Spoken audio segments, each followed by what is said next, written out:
Welcome back to Iron Fate Stories. How is your day going today? Today, we're diving once again into incredibly exciting and thrilling stories about bikers.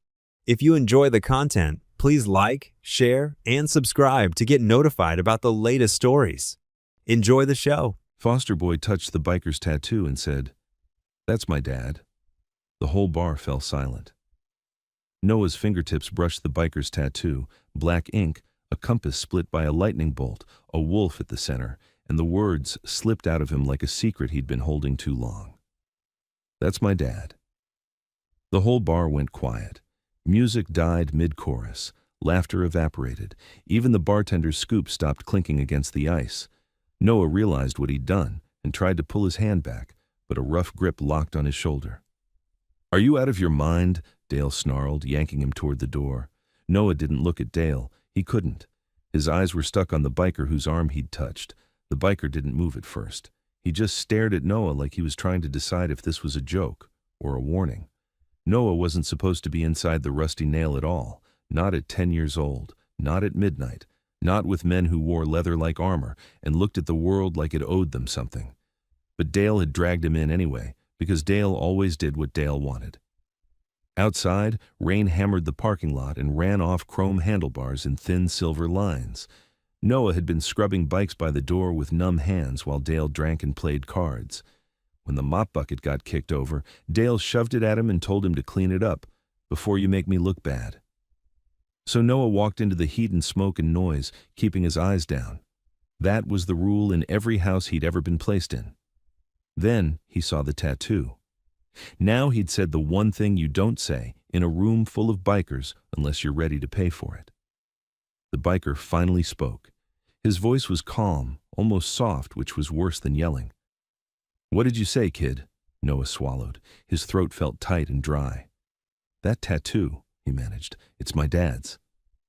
A chair scraped back. Boots shifted. Leather creaked. 3 men behind the biker stood up like they'd rehearsed it. One was huge, shaved head, neck inked up to the jaw. One was lean, jaw ticking like a clock. One wore a small, polite smile that didn't belong in a place like this. Dale tried to laugh it off. "Kids say dumb stuff," he said, pulling Noah harder. "We're leaving." The huge biker stepped in front of the door without hurry, blocking it like a wall. "No," he said. Dale's grip tightened on Noah's shoulder. Pain shot down Noah's arm. He bit his lip so he wouldn't make a sound. The biker with the tattoo turned his head and looked at Dale like Dale was a stain on the floor. "You bring a kid in here at midnight," he said, "and you put hands on him like he's property." "It's not your business," Dale snapped. The biker's vest patch read Iron Hawks. The name stitched above it read Graves. Graves slid off his stool and stood. Up close, he was tall and broad, built like a man who'd been through enough to stop reacting to threats the way other people did. He didn't raise his voice. "Let him go," Graves said. Dale's chin lifted. "Or what?" The room waited. Noah could feel the stare of every man in the bar like spotlights. He'd learned early that adults didn't protect kids. They protected their own pride. And pride in a room like this could turn into something ugly fast. Graves' eyes went back to Noah. "What's your name?" "Noah." Graves nodded once like he'd filed it away. "Okay, Noah, where did you see that tattoo?" Noah opened his mouth, but fear jammed the words. Dale's fingers dug deeper, a silent threat.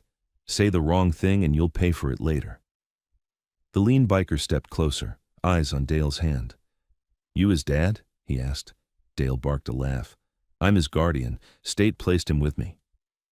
The biker with the too calm smile pulled his phone out, thumb already moving. "What's your last name, guardian?" Dale hesitated, just a fraction. The smile stayed. "Yeah," the biker murmured. "Thought so." Dale's face tightened. "We're leaving." He tried to drag Noah again. Graves' hand shot out and caught Dale's wrist, fast, controlled, like he'd done it 1,000 times. Dale jerked back and couldn't get free. Graves' voice dropped lower. "You don't move him until I'm done talking." Dale's eyes flicked around the room, searching for an exit. The bartender quietly slid the bolt across the door. Click. Dale went pale. "Before we continue, tell us in the comments where you are watching this from." Break. Noah's stomach twisted. Locked doors meant problems. Problems meant cops. Cops meant questions. Questions meant he'd get moved again. Another house, another set of rules, another be grateful. Graves released Dale's wrist like it disgusted him, then crouched so he was eye level with Noah. "You're not in trouble," Graves said to Noah, not to Dale. "I just need the truth. Where did you see it?" Noah's hands shook. He reached into the pocket of his hoodie and pulled out a folded photo so worn the corners had turned soft. Graves's eyes flicked to Noah's arm. Dark, finger-shaped bruises ringed the skin just above the wrist, fresh enough to still look angry. "Did he do that?" Graves asked. Noah hesitated. Saying yes always made things worse. Saying no didn't change anything. "Not today," he whispered. Dale's grip twitched like he wanted to squeeze again, then remembered the room and stopped. He held the photo up. A woman with tired eyes held a baby on her hip. Beside her stood a man in a black shirt with his arm around her shoulders. The man's face had been ripped away, torn clean at the eyes, like someone didn't want Noah to know what he looked like. But the man's forearm was still there, and on it was the same compass rose, the same lightning bolt, the same wolf head, even the tiny number under the wolf. A sound moved through the bar, barely a breath, barely a curse. Graves stared at the ink in the photo as if it had reached out and grabbed him. "Where did you get that?" he asked. "My mom," Noah whispered. Before she was gone, Dale snapped, "Gimme that," and lunged for the picture. Graves caught his wrist again, harder this time. "You don't touch him," Graves said. Dale's voice jumped up a notch, sharp with fear. "I'll call the cops." The calm smile biker held up his phone. "Go ahead," he said, "because I'll send your probation officer a nice little message first." "What message?" Dale spat. "Your mugshot," the biker said, polite as a waiter, "and the violation from last month. Funny thing, your last name makes you real easy to find." Dale's mouth opened, closed, opened again. Nothing came out. Graves's gaze never left Noah. "What did your mom tell you about him?" Graves asked. Noah looked at the torn-out face in the photo and felt his chest ache. "She said he'd come back," Noah said. "She said he wouldn't get lost because the compass always points home." Graves's jaw tightened. Noah swallowed and pushed on, words tumbling out now that he'd started.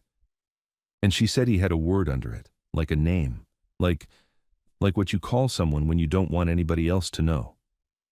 Graves leaned in slightly. "What word?" Noah's voice dropped to a whisper. "Saint." For the first time, Graves's expression shifted, not into anger, into something colder, shock maybe, wrapped tight so it couldn't show. Behind him, the huge biker muttered, "No way," like he'd just heard a ghost speak. Graves slowly rolled his sleeve higher. Under the compass on his own arm, tucked into the curve of ink and scar, was a small word in capital letters. Saint. Noah's eyes went wide. He lifted a finger, stopping just short of touching skin again. "That's him," Noah breathed. "That's what my mom called my dad." Graves stood up. He faced Dale, and when he spoke, the calm was gone from his voice, not replaced by shouting, but by something that sounded final. "You're going to give me this kid's caseworker's name," Graves said, "and you're going to tell me where you got him from." Dale shook his head fast. I can't." Graves took one step closer, and the three bikers behind him tightened like a chain. "You can," Graves said, "because right now, the only thing keeping you safe is the fact that Noah is watching." Dale's eyes flicked to Noah. His lip trembled with rage and fear mixed together. "You're kidnapping him." Graves didn't blink. "No," he said, "I'm stopping you." He looked down at Noah again. "Noah," Graves said, softer. "Do you want to go back with him tonight?" Noah felt the question hit him like a door opening. He thought of Dale's shouting, the locked pantry, the way food disappeared when Dale was angry, the bruises that had to be explained away at school. His answer came out small but clear. "No." Graves nodded once, like that settled something inside him. He took the photo gently, folded it the way Noah had folded it 100 times, and handed it back. "Get your shoes," Graves said. "Whatever you own. 5 minutes." Noah blinked. "Where are we going?" Graves's pale eyes held his. "Somewhere you don't have to flinch," Graves said. He turned to the huge biker. "Razor, with me."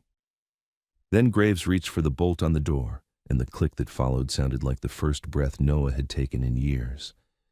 Noah ran through the rain with his hoodie pulled over his head, clutching the photo like it could dissolve if he loosened his grip.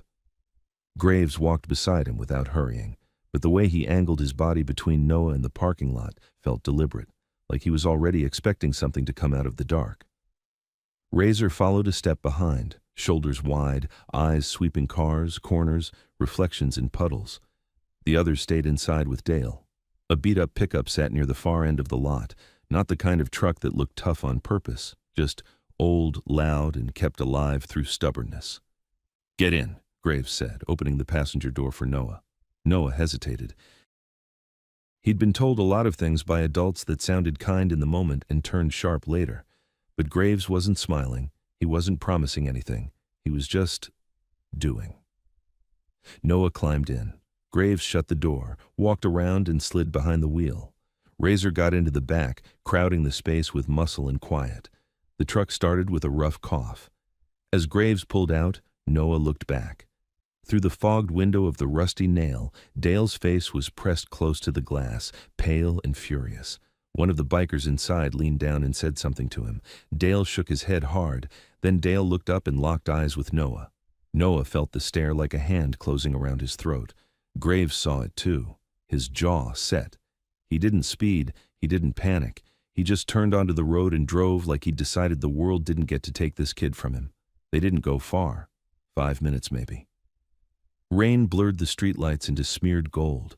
The truck turned down a back lane, then into a fenced lot behind a low building with a metal sign that read, Hawk Auto and Tow. It didn't look like a clubhouse. It looked like work, like grease and tools and long hours. Graves pulled under an awning, killed the engine, and sat for a second like he was listening to the quiet. "You hungry?" he asked Noah. Noah's stomach clenched. Hunger was something he usually tried not to feel. Feeling it meant you'd hope for food. Hoping made you stupid. "I'm fine," Noah lied. Razor snorted from the back. "Kid, you look like you'd eat the steering wheel." Noah stared at his hands. Graves got out, walked around, and opened Noah's door. "Come on," he said, like this was normal. "We'll get you warm." Inside the building, heat hit Noah's face. The air smelled like coffee and motor oil. A dog lifted its head from behind a counter, old, one ear bent, eyes sharp, then got up and padded over. Noah froze. The dog sniffed his shoes, then leaned its weight into Noah's shin like it had decided he belonged there. Noah didn't know why that made his chest hurt. A woman appeared from a back room, wiping her hands on a rag. She had hair pulled into a messy bun and the kind of face that looked like it had seen more than it said. She took one look at Noah and then at Graves. "What did you bring home?" she asked. "Trouble," Graves said. Her eyes narrowed. "That's not a stray puppy, Graves." "No," Graves said. "It's a kid." The woman's gaze dropped to Noah's wrist, to the bruises, to the way he held himself tight like he was trying to take up less space. Her expression changed, fast, anger but controlled, like she'd learned how to keep it useful. "Kitchen," she said, not asking. "Sit him." Graves nodded to Noah. "That's Marin," he said. "She runs this place more than I do." Marin slid a bowl of chili in front of Noah 10 minutes later, with cornbread on the side and a glass of water that had actual ice in it. She didn't baby him. She didn't ask questions yet. She just sat across from him like she was guarding the table. Noah stared at the food. "Eat," Marin said. He took a bite. His eyes burned.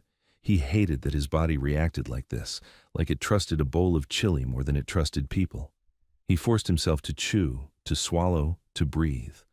Graves stood by the counter, phone to his ear. His voice was low, steady. "You got him talking?" someone asked on the other end. "I'm not interrogating a kid," Graves said. "I'm trying to keep him alive." A pause. "Dale?" Graves's eyes hardened. "He's still at the bar. Brick's got him. Won't stay calm much longer." Razor leaned on the wall, arms folded. "He'll talk," he said. "Or he won't. Either way, he's not walking out with clean hands." Graves didn't like that answer. It showed. He ended the call, looked at Marin. "I need the office." Marin pointed with her chin. "You need a shower, too." "You look like you crawled out of your own grave again." Graves didn't smile. He walked into the small office at the back and shut the door. Noah ate slowly. The dog, someone called him Diesel, sat beside him like a statue. Marin watched Noah's spoon shake once, then said, "What's your last name, Noah?" Noah swallowed. I don't know." Marin's eyes softened for half a second, then went hard again, like softness made her furious at the world. "Who told you your dad had that tattoo?" "My mom," Noah said. "Where is she?" Noah's throat tightened. "They said she left." Marin didn't push it yet, but Noah saw the way her jaw clenched. "And Dale," she said. "How long you been with him?" Noah counted in his head because numbers were safer than feelings. 3 months. 3 months, Marin repeated like she was tasting poison. "And in 3 months you got those." Noah pulled his sleeve down without thinking. Marin leaned back. "Listen, I don't know what kind of hell you've been in, but you're not in it right now." Noah looked at her. Adults always said things like that. They said it the first day. They said it until something went wrong. Then they looked away. "What happens next?" Noah asked. Marin's gaze flicked to the office door. "Depends on what Graves finds out," she said. The office door opened. Graves stepped out with a folder in his hand and a look on his face like the rain hadn't been the coldest thing he'd touched tonight. He nodded at Marin, then crouched near Noah again. "Noah," he said, "I need you to tell me something, and you can say no, but I need to ask." Noah didn't like the word need. Need usually meant someone was about to take something. Graves kept his voice even. "When you said saint, where did you hear that?" Noah's thumb rubbed the edge of the photo through his pocket. "Mom said it," he whispered. "She said it like it was sacred, like you don't say it loud." Graves's eyes flicked to his own arm. Razor shifted, suddenly alert. "Graves," he said. Graves held up a hand without looking. "Noah, did you ever see your dad? His face?" Noah hesitated. Saying yes felt like a trap. Saying no felt like betrayal. "I don't remember," he said finally. "I was little." Graves nodded, accepting it. "Okay, another question. Has anyone else seen that photo?" Noah's mouth went dry. "Dale tried to take it," he whispered. "He said it was evidence and I didn't need it." Marin's voice turned sharp. "Evidence of what?" Noah shook his head. "I don't know." Graves stood, walked to the counter, and opened the folder. Inside were papers, printed placement records, case numbers, signatures. He spread them out like a map. Razor came over. Marin leaned in. Diesel stayed with Noah, as if assigned. Graves tapped a line with his finger. "This is the placement," he said. 3 months ago, Noah transferred from a group home called Cedar Ridge Youth Services. Marin frowned. "Never heard of it." Razor let out a low laugh. "Because it's not real." Graves looked at him. Razor tapped another page. "Address on paper doesn't match the business registry. Phone number redirects to a deadline, and the caseworker listed Lila Hart. Her license number is 1 digit off from a real worker in the next county." Marin's eyes narrowed. "So someone forged it." Graves' voice stayed steady, but something in it sharpened. "Someone built a fake trail." Noah stared at the papers. He didn't understand all the words, but he understood what it meant when adults looked at paperwork like it was a weapon.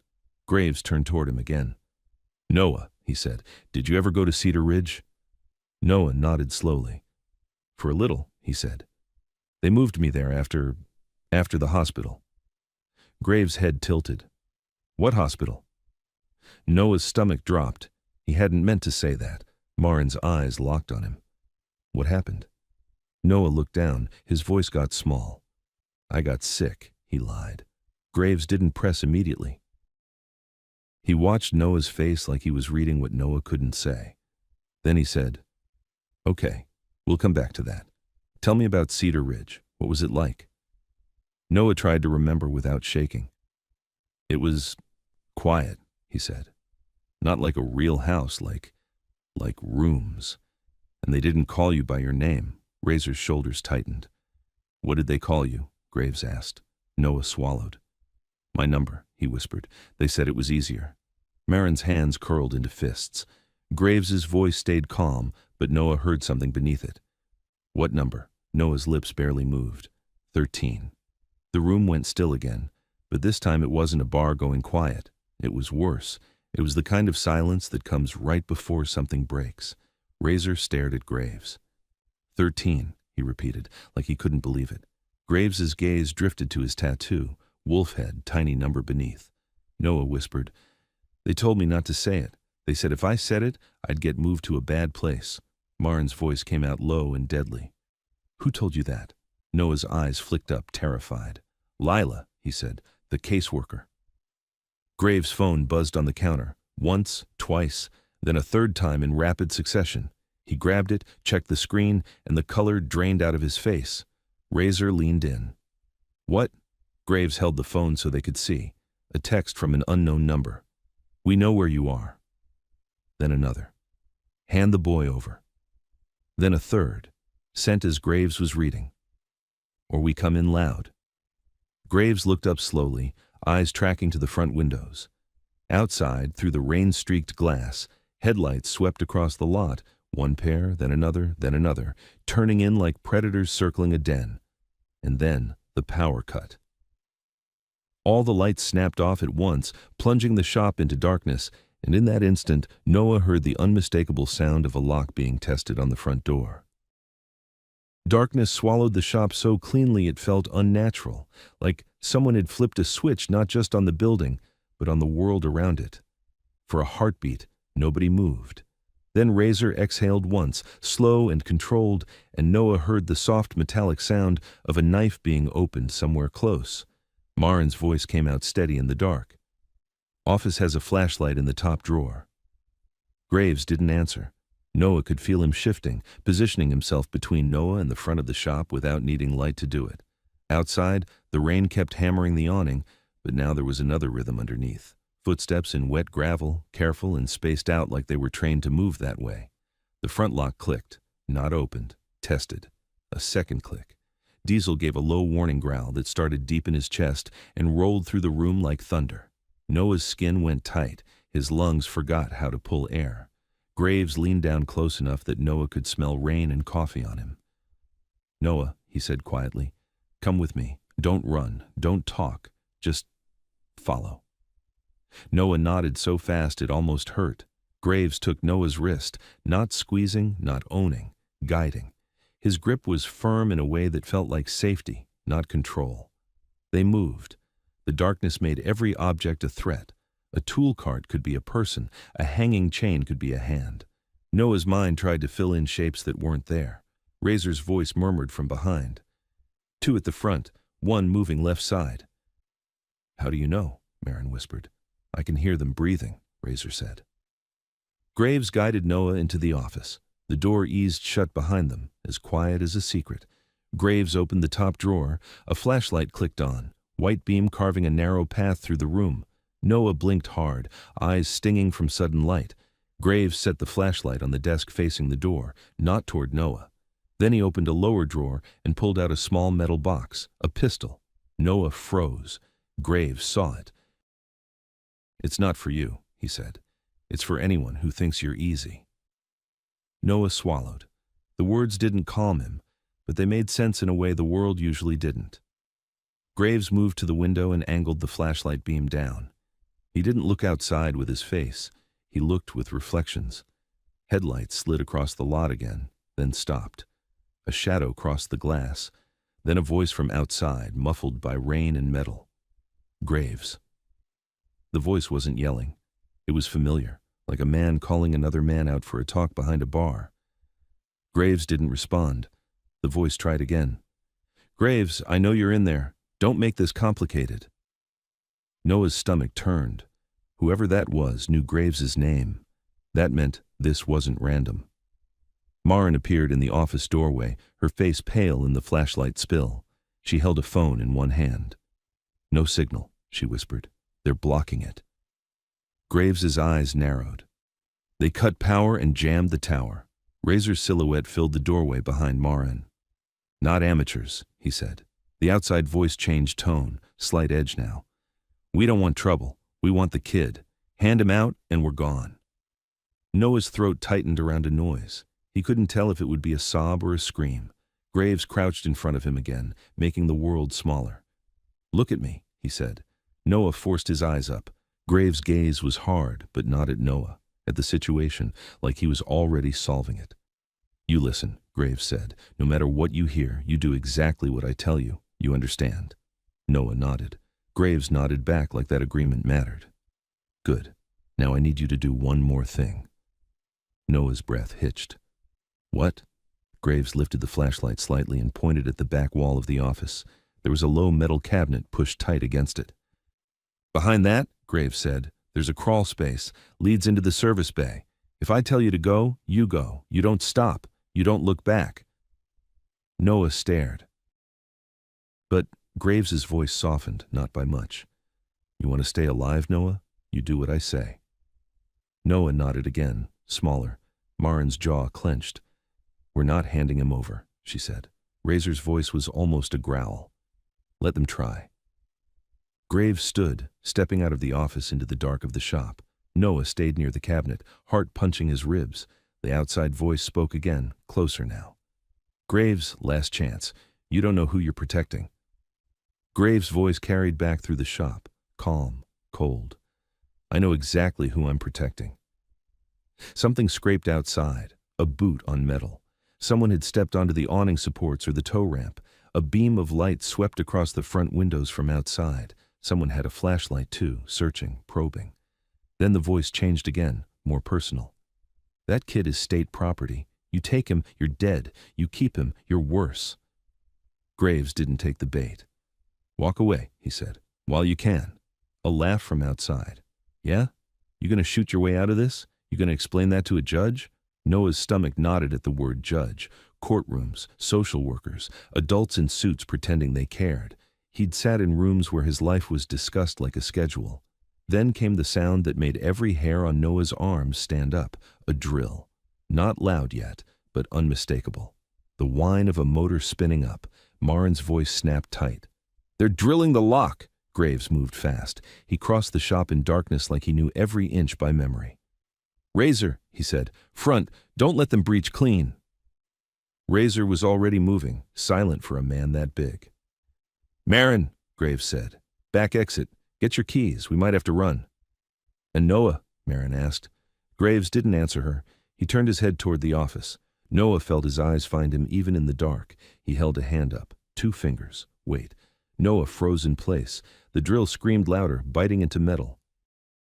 Sparks flashed briefly through the gap under the front door, tiny bursts of orange that looked like fireflies in hell. Then the drill stopped. The lock clanked. The door shuddered. Diesel's growl rose into a full bark, savage and protective. Graves' voice dropped low. Now, he said.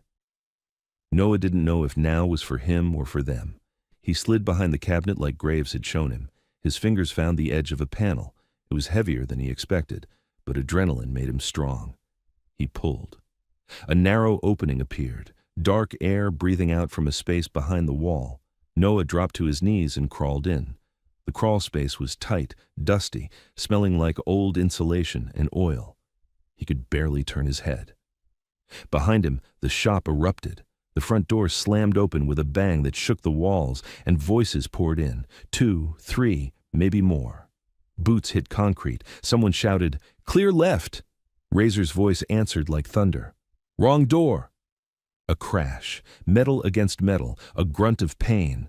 Noah crawled, elbows scraping, knees burning. He heard Graves's voice, sharper now. "Nobody touches the kid." Someone laughed. "Too late." Noah's blood turned to ice. Too late. He crawled faster, panicked, breath sawing in his throat.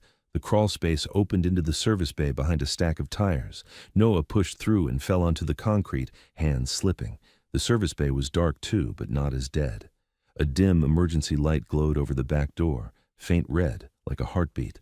Marin was there, keys in hand, hair loose now, eyes wild but focused. She grabbed Noah under the arm and hauled him up like he weighed nothing. "Come on," she hissed. Noah stumbled after her toward the back exit. Outside, rain hit his face like needles. The lot behind the shop was narrower, fenced on both sides. A single alley ran out toward the street. Marin pulled him toward a side gate, then headlights flared. A vehicle rolled into the alley from the street, blocking it. Quiet engine, new tires, too smooth for the neighborhood. Marin stopped dead. Noah's breath caught. The driver's door opened. A man stepped out under the streetlight, rain sliding off his hood. He moved slow, relaxed, like he already owned the outcome. He raised his hands, showing he wasn't holding a gun, like that was supposed to make him seem reasonable. "Marin," he called, friendly as a neighbor. "Don't do this." Marin's grip tightened on Noah. "I don't know you," she snapped. The man smiled. "Sure you do. I've been around, just not in your line of sight." Noah tried to shrink behind Marin, but the man's gaze found him instantly, locked on like a camera. "That's him," the man said softly. "That's 13. Noah flinched at the number. Marin's voice turned lethal. "Don't call him that." The man took a step closer. "It's what he is in the paperwork. It's what he's been since Cedar Ridge. A file, a liability, a loose end." Noah's stomach rolled. He couldn't breathe right. Marin shifted her stance, putting her body between Noah and the man. "Back up," she said. The man's smile didn't change. "We don't want to hurt anyone. Give him to me. I'll make sure he lands somewhere comfortable." Noah heard the lie in the softness. He'd heard it before, in other voices, in other kitchens. Marin shook her head. "You're not taking him." The man sighed like she was being difficult. "Graves is a stubborn bastard, always was, but he's not doing this kid a favor." Marin's eyes narrowed. "You know Graves." "I know the tattoo," the man said. Noah's skin went cold again. The man lifted his sleeve slightly, just enough to show bare forearm. No ink, no compass, nothing. But he didn't need one. He knew about it anyway. "Saint's ghost has been walking around too long," the man said, voice lowering. "And now this kid walks into a bar and says the quiet part out loud. That's a problem." Noah's chest tightened at the word saint, like someone had just touched a bruise inside him. Marin's mouth went dry. "What do you want?"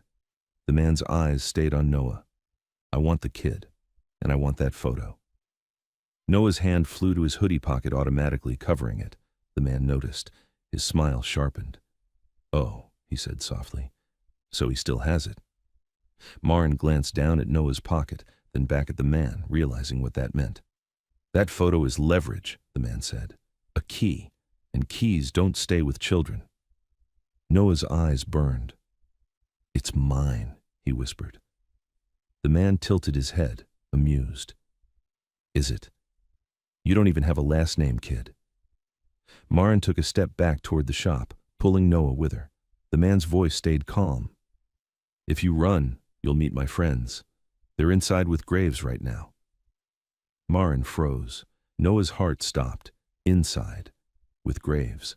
Marin's eyes flicked toward the service bay door behind them. The faint red emergency light pulsed. The man took another step. "Hand him over," he said, "or I call it in and the whole club goes down for kidnapping. You think you can protect him from the system? The system is mine." Noah didn't fully understand, but he understood enough. This wasn't Dale. Dale was a bully. This was something else. Organized, clean, confident.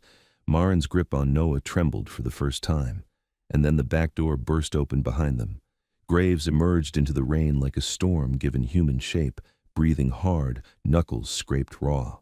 Razor followed, blood on his lip, eyes blazing. Graves' gaze locked on the man in the alley. The man lifted his hands again like he was greeting an old friend. "Graves," he called, "you always did like dramatic entrances." Graves' voice came out low. "Who are you?" The man smiled wider. "Come on, don't insult me. You've seen me before." Graves' eyes narrowed, searching, trying to place him. The man helped him. He nodded toward Noah. "You really don't get it," he said. "That kid didn't recognize your tattoo because you're his dad." Noah's stomach dropped. Graves' face went still. The man's voice turned almost gentle, like he was delivering a kindness. "He recognized it because it was the last thing his father saw before we buried him." Graves took one step forward, and the alley exploded with the sound of a suppressed gunshot, and Marin jerked like she'd been punched, then went limp in Noah's arms. Noah didn't understand the sound at first. It wasn't like the movies at school, the loud crack that makes everyone duck. This was a tight, muted snap, like a door latch being slammed in a small room. Then Marin's body jerked against him, all her strength vanishing in a single second. Her keys hit the wet concrete with a bright, stupid little clatter. "No," Noah tried to say, but his throat locked. Marin sagged, heavy and suddenly unfamiliar, and Noah's hands slipped on her jacket as rain turned everything into oil. Graves moved. It wasn't a run. It was a straight-line collision. He grabbed Noah by the back of the hoodie and yanked him out from under Marin's falling weight, dragging him behind his own body like Noah was a shield he refused to let be used. Razor stepped into the open with zero hesitation, broad shoulders taking up the whole alley. His hands came up, not with a gun, but with something worse: intent. The man by the car didn't flinch. He didn't rush. He simply turned his head slightly toward the darkness above the fence line. "Easy," he said, calm as a teacher. "No hero stuff." Another muted snap. A spark jumped off the metal gate beside them, and Graves felt it more than heard it. A round had hit inches from his shoulder. Sniper. Not some idiot with a pistol. Someone set up, elevated, watching the alley like it was a range. Graves looked up, eyes scanning rooftops through the rain. He didn't see anything. That was the point. He dropped low, forcing Noah down with him. Noah hit the ground, breath knocked out, palms stinging on wet concrete. He tasted rust where he'd bitten his tongue. Marin was on her side, eyes half open, rain pooling in the hollow of her collar. She made a sound, small, broken. Noah's chest tore open. He crawled toward her without thinking. Graves caught the back of his hoodie again. "Noah, no!" Noah couldn't finish. Graves' voice hardened, not at Noah, but at reality. "If you go out there, you die. You hear me?" Noah shook his head violently, tears mixing with rain. "We can help her." Razor's jaw clenched. He was crouched near the door, watching the alley mouth like a man waiting for a second strike. "We can't help anybody if we're dead," he said. The man by the car glanced down at Marin like she was a dropped umbrella. "Unfortunate," he said. "She should have stayed out of grown business." Graves' eyes burned. He looked like he wanted to cross the alley and tear the man apart with his bare hands, but the second shot had done its job. It had taught them the rules. Move wrong, die. The man nodded once toward the hoodie pocket. "Photo," he said, as if ordering coffee. "Kid, photo, now." Graves didn't answer. He moved his head slightly toward Razor, barely a gesture. Razor understood. He slid one hand behind him, feeling along the wall until his fingers found the edge of the back door. Graves' voice was low, flat. "You're not leaving with him." The man smiled like he enjoyed the stubbornness. "This isn't a negotiation, Graves. This is me saving you from yourself." Graves' gaze sharpened. "Who are you?" The man hesitated, just enough to show the question mattered. Then he said, "A guy who cleans up problems." Razor's voice rumbled. "You're not just a cleaner. You knew Cedar Ridge. You knew the number. You knew Saint." The man's smile thinned. "I know what I need to know." Noah lay pressed to the ground, heart pounding so loud it drowned out rain. He tried to make his body smaller, but fear made him shake. Graves shifted so his shoulder covered more of Noah. "Listen to me," Graves murmured without turning his head. "When I say go, you go. Crawl back inside. Go to the office. Hide where I showed you." Noah's voice came out raw. "Marin!" Graves didn't answer. He couldn't. Answering would mean admitting what Noah already felt. Another muffled snap. A round hit the concrete near Razor's boot, splitting wet gravel. The man's voice stayed calm. "Final warning." Graves' eyes went up again, searching rooftops. Nothing. Just rain and darkness. "Okay," Graves said suddenly. Razor turned his head. Even he looked surprised. Graves raised one hand slowly, palm out. "Okay, you want the kid? You want the photo? We'll do this clean." Noah's stomach dropped. He tried to move, but Graves pressed him down harder with a forearm, not hurting him, just pinning him to safety. The man relaxed a fraction, which was all the proof Graves needed. "Good," the man said. "Smart choice." Graves spoke louder now, letting his voice carry. "You got a shooter up high," he said. "Tell him to stand down." The man's eyes narrowed. "No." Graves nodded like he expected that. "Then you're not here to take him," he said. "You're here to make sure nobody sees you fail." The man's smile vanished for the first time. "Careful." Graves kept talking, calm, precise, like he was building a case for someone listening. "You cut my power, jammed phones, brought a suppressed weapon, brought a shooter. You're not worried about the law. You're the law's shadow." Razor's hand found something on the floor near the door, Marin's keys. He hooked them quietly with 2 fingers, pulled them in, slid them into his pocket. Graves' eyes flicked to Razor. A single blink. Now. Razor moved like a wrecking ball with a brain. He slammed the back door open, then immediately yanked it shut, hard, like he'd just made a mistake. The man's gaze snapped to the door reflexively. In that split second, Graves did the only thing he could. He ripped Noah's hoodie pocket open and flung the photo into the alley, high and wide, letting it spin in the rain like a wounded bird. Noah gasped. "No!" The man's eyes tracked it instantly, because it mattered, because it was real. The sniper fired. The round punched the photo mid-air, shredding paper into wet confetti. But the shot also gave away position, just barely. A faint muzzle flash reflected off a rooftop vent beyond the fence. Graves saw it. Razor saw it too. Razor surged toward the fence line, grabbed the chain link, and hauled himself up with one brutal pull. He disappeared into the darkness above like a shadow climbing after another shadow. The man's head snapped up. "What the?" Graves used the distraction. He grabbed Noah under the arm and dragged him backward through the back door, hauling him into the service bay. Noah stumbled, nearly falling. He looked back. Marin was still in the alley. Her eyes were open now, unfocused. Rain kept washing over her face. Noah tried to break free, but Graves's grip was iron. "Move," Graves said, voice cracking for the first time. "Move, Noah." They slammed the door behind them. Inside the bay, the emergency light painted everything in red. The darkness felt thicker, closer. Marin's phone, still in her pocket somewhere, buzzed faintly on the floor where it had been dropped earlier, but there was no signal. Just a dead vibration, like the building itself was twitching. Graves pushed Noah toward the office hallway. "Go," he said. "Now."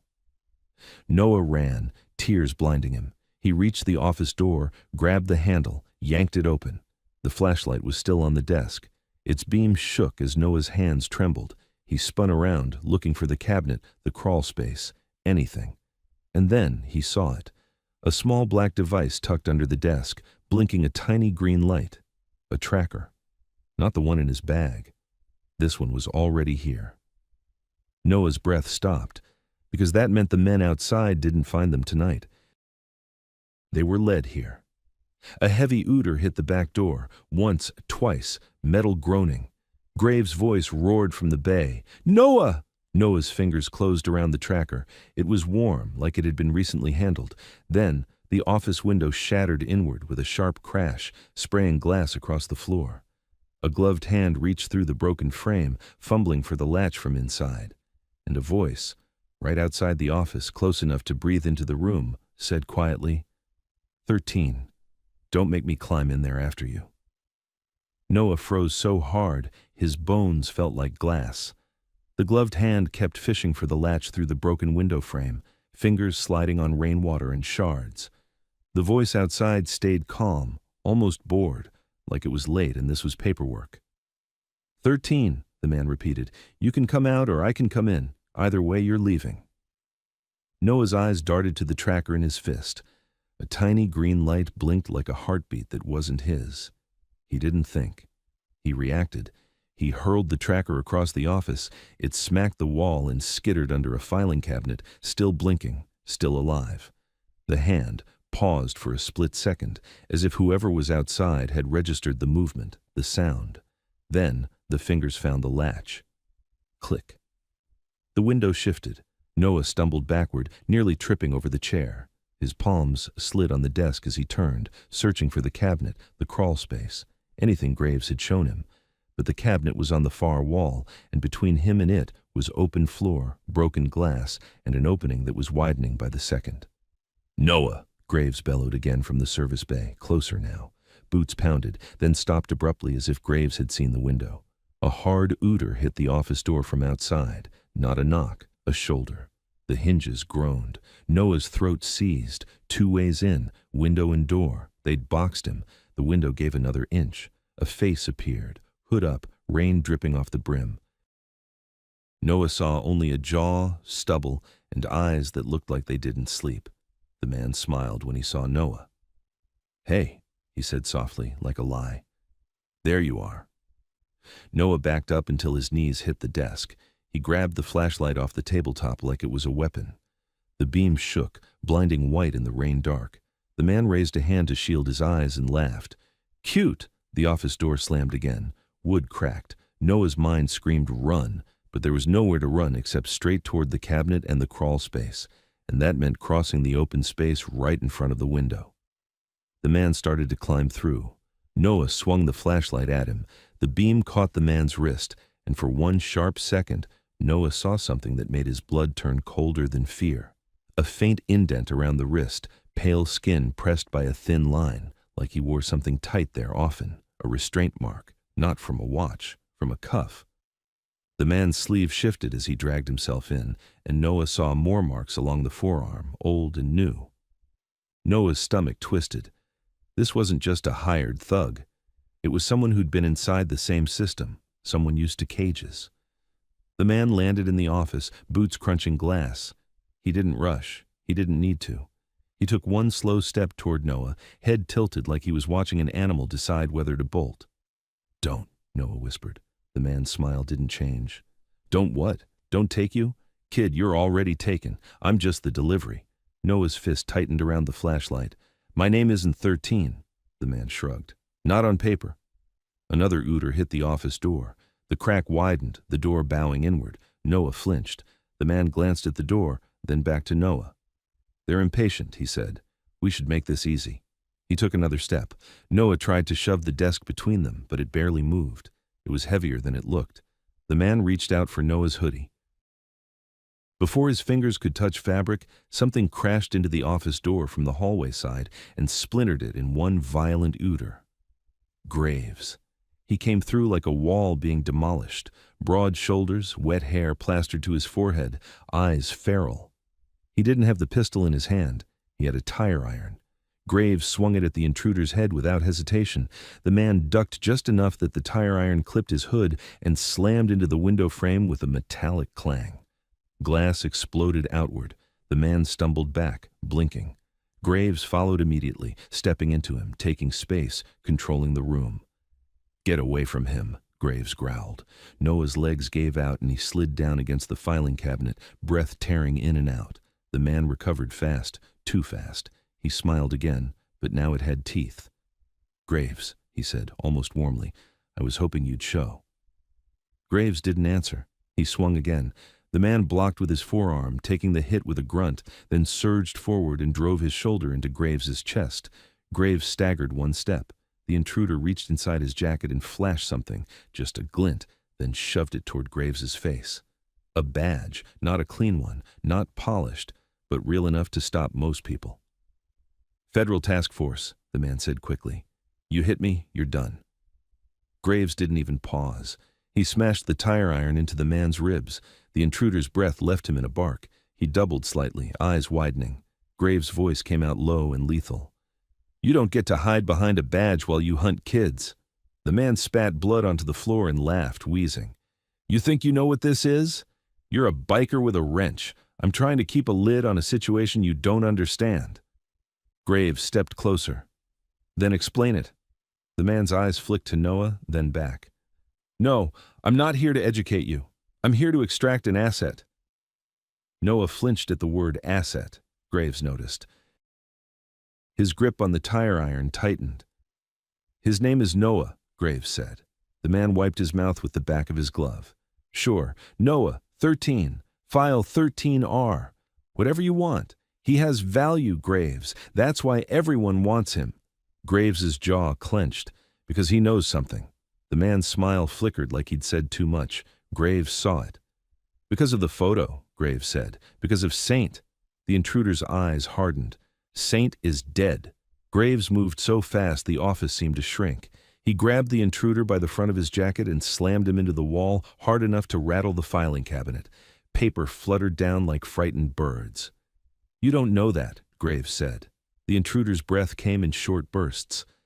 "I know enough." Graves leaned in until their noses were inches apart. "Who sent you?" The intruder's eyes cut to the window, toward the alley, toward the rain, toward the unseen shooter and the man with the clean smile. Graves followed the glance, and Noah saw something change in Graves's face. Recognition.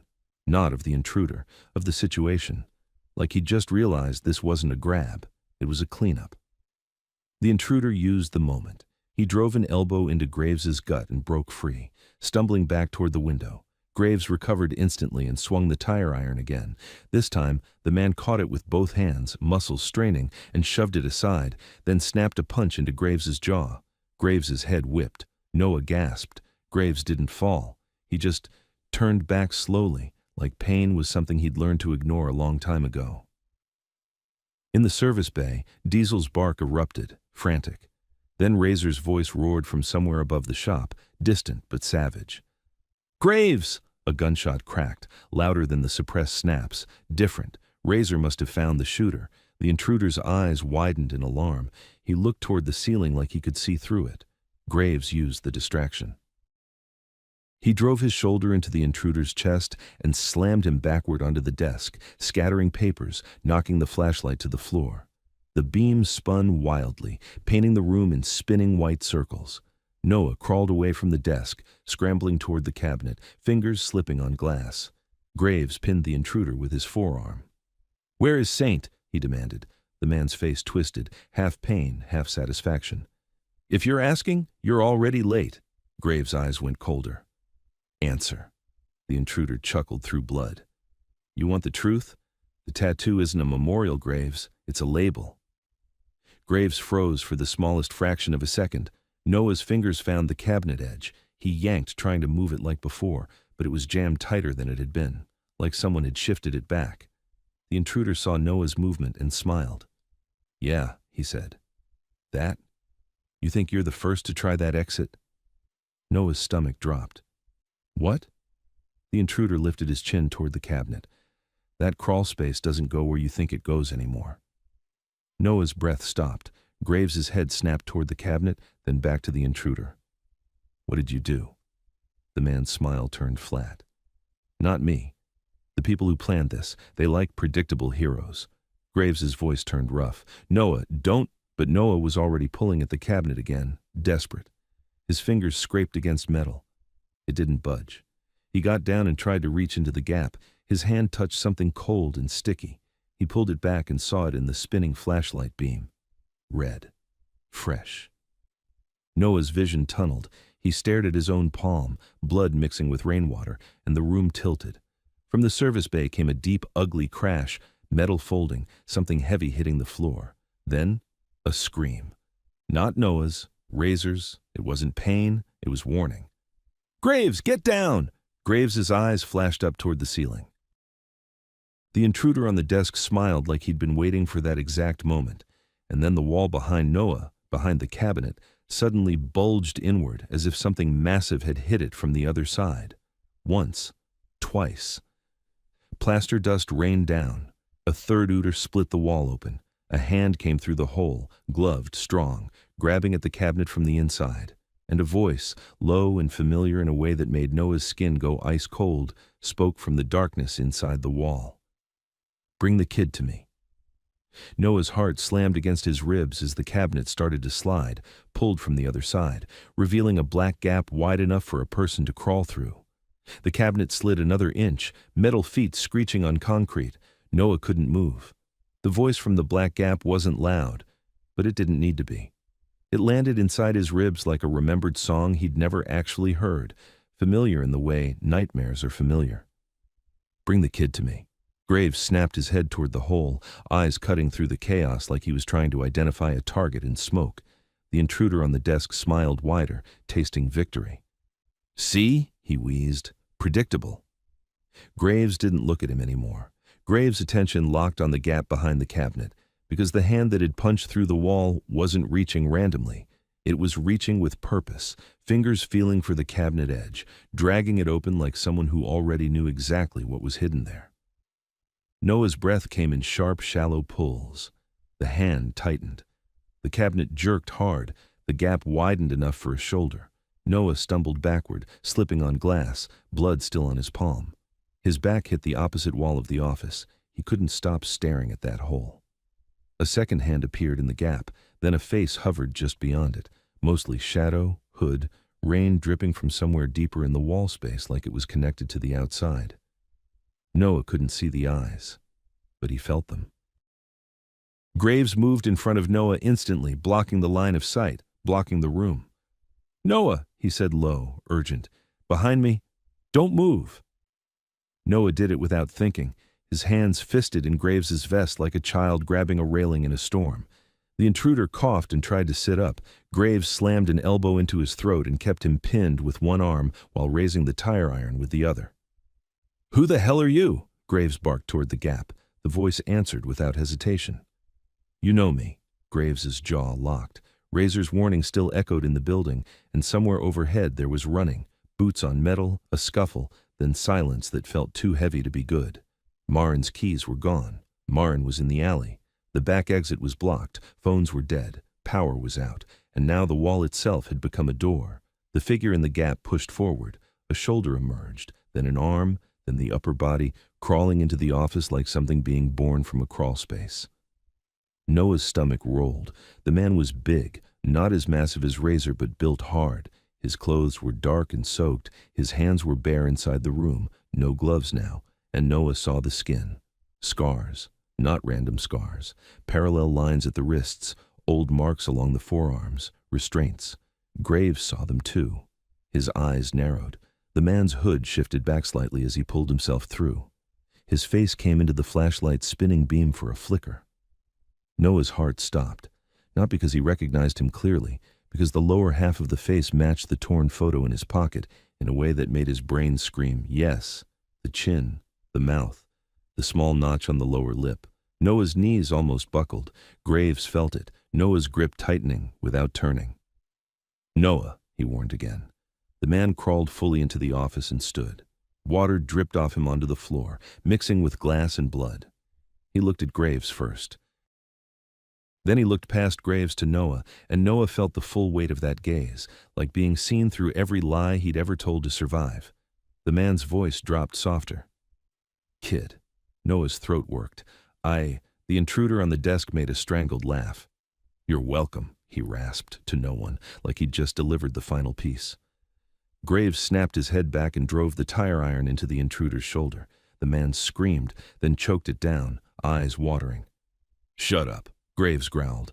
The scarred man took one step toward them. Graves pivoted, tire iron up, stance widening. "Don't," he said.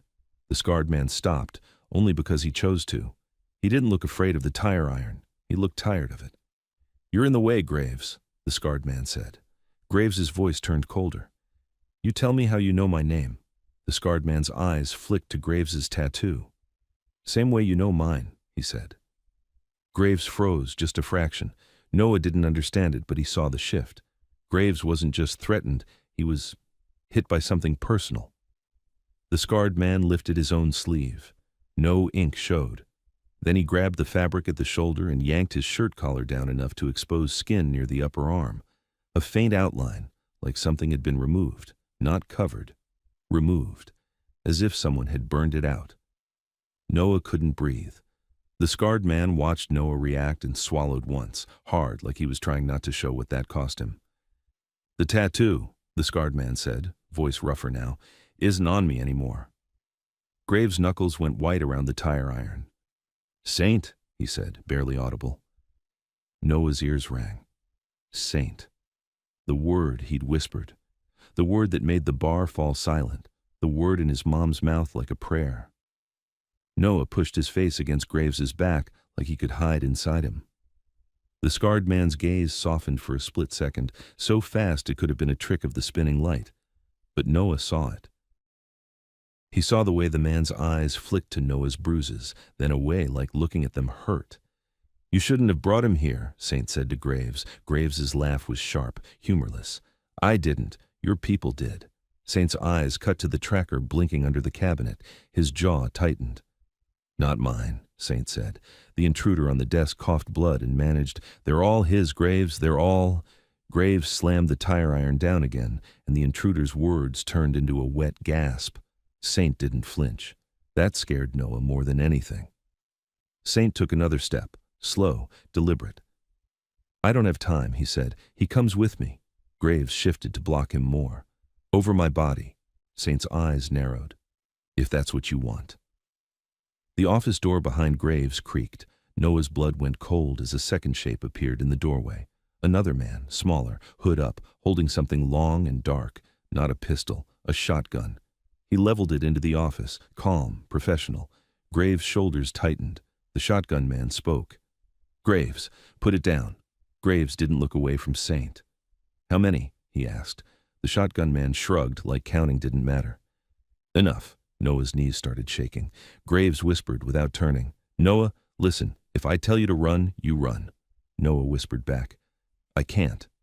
Yes, you can, Graves said, voice raw with something Noah didn't know how to name. You already have. Your whole life. Saint's gaze sharpened at those words. He looked at Graves like he was seeing him for real now. You don't get to do this, Saint said quietly. Not with him. Graves's eyes burned. Then tell me what the hell this is. Saint's jaw worked. This is cleanup, he said, and for the first time his voice cracked, just slightly, like a fracture in stone. Because somebody made a mistake letting that tattoo stay in the world. Noah's chest squeezed. You're my dad, he blurted. The words came out before he could stop them. Silence snapped across the room so tight it felt like pressure in Noah's ears. Saint stared at Noah. For a long second, nobody moved. Not Graves, not the shotgun man, not the intruder bleeding on the desk. Even Diesel stopped barking somewhere outside the office, as if the whole building was holding its breath. Saint's eyes shifted, focusing, searching Noah's face like he was comparing it to a memory he didn't trust. Noah's voice trembled. My mom said, you'd come back? Saint's throat bobbed. His hands flexed once like he was fighting the urge to reach out, and then the shotgun man said, colder? Don't. Saint didn't look at him, but his jaw tightened like a chain being pulled.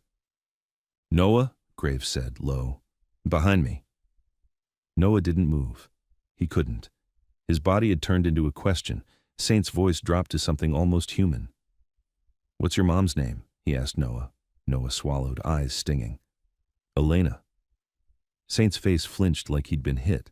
The intruder on the desk started laughing again, choking on it.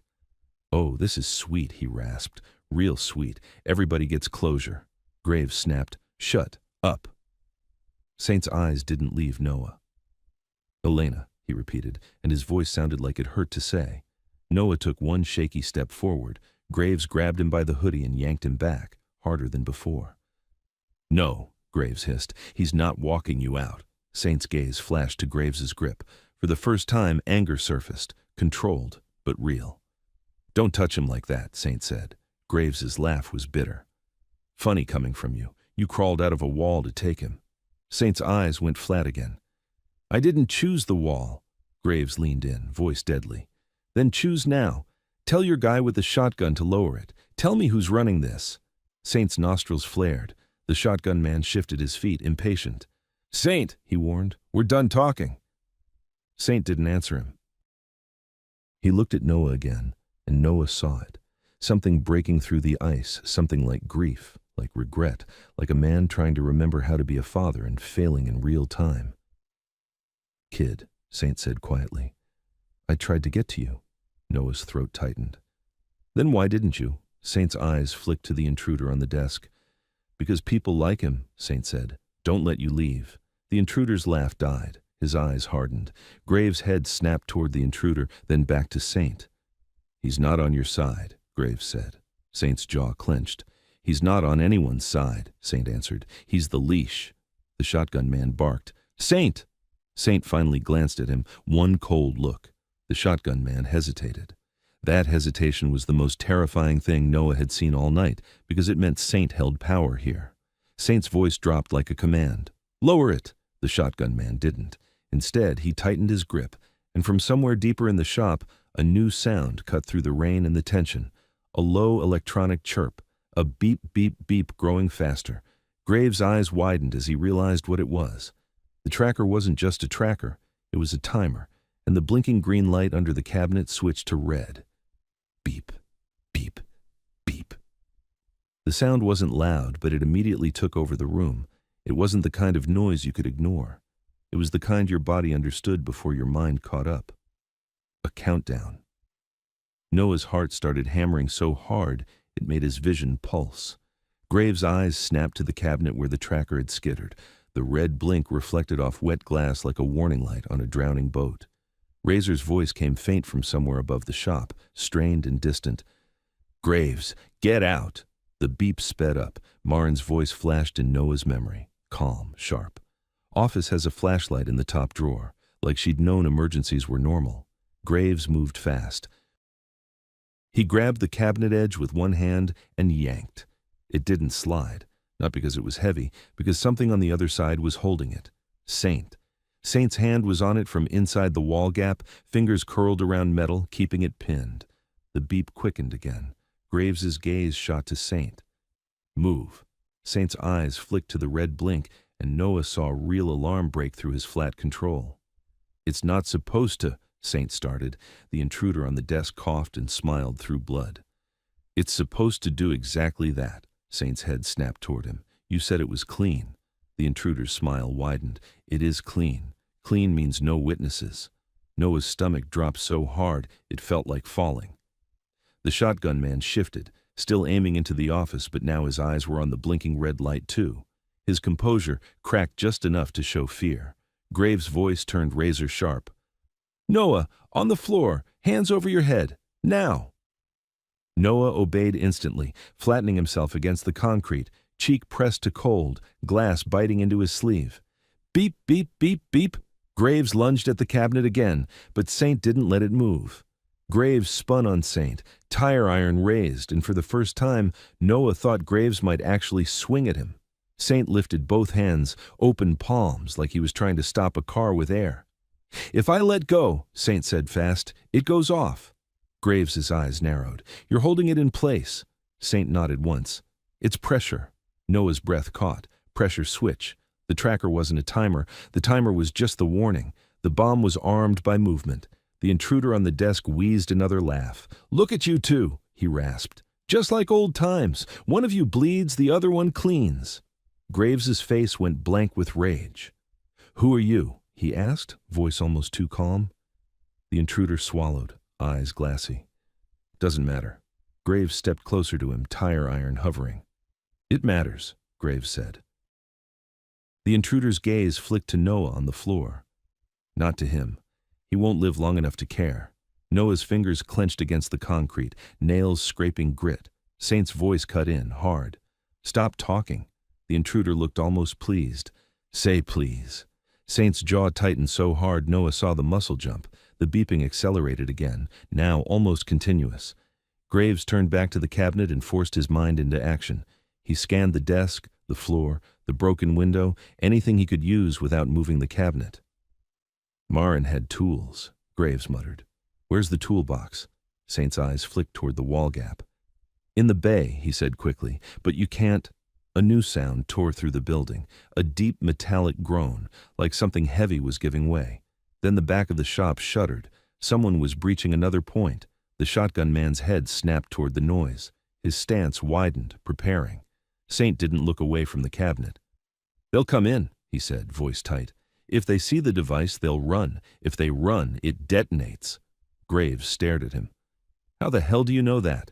Saint's eyes flashed. Because I've seen it done. Noah's stomach turned. Saint had been part of this, or trapped inside it long enough to learn its rules. Graves' voice dropped to something lethal. Then you're going to help me disarm it. Saint shook his head once. I'm not trained. The intruder on the desk coughed. He's lying. Saint's eyes snapped to him. Shut up. The intruder grinned. He's not lying about that part. He's trained to do one thing, follow orders. Noah felt the word orders like a collar closing. Graves looked at Saint's wrists again, at the cuff marks, and something in Graves's face shifted, understanding with fury inside it. You were kept, Graves said quietly. Saint didn't answer. The beeping was nearly a solid tone now. Graves made a decision. He lowered the tire iron and spoke to Saint like you speak to someone holding a live wire. Listen to me, Graves said. If you're holding pressure, you don't move, you don't flinch, you keep it exactly where it is. Saint's eyes stayed locked. I am. Graves nodded once. Then he turned to the shotgun man, who was still aiming but now looked uncertain, caught between Saint and his own survival. Graves's voice snapped like a whip. You, drop it. The shotgun man hesitated. Graves took one step toward him. Saint's voice hit the room like a command. Drop it! This time the shotgun man's shoulders sagged a fraction, and the barrel lowered by inches. Not enough, but enough, because it showed who he listened to. Graves saw it. He spoke to Saint without looking away from the shotgun man. "Tell him to leave." Saint's jaw worked. "If he leaves, he calls it in." "Let him," Graves said. "Better than him dying in here with the kid." The intruder on the desk chuckled. "You can't save everyone, Graves."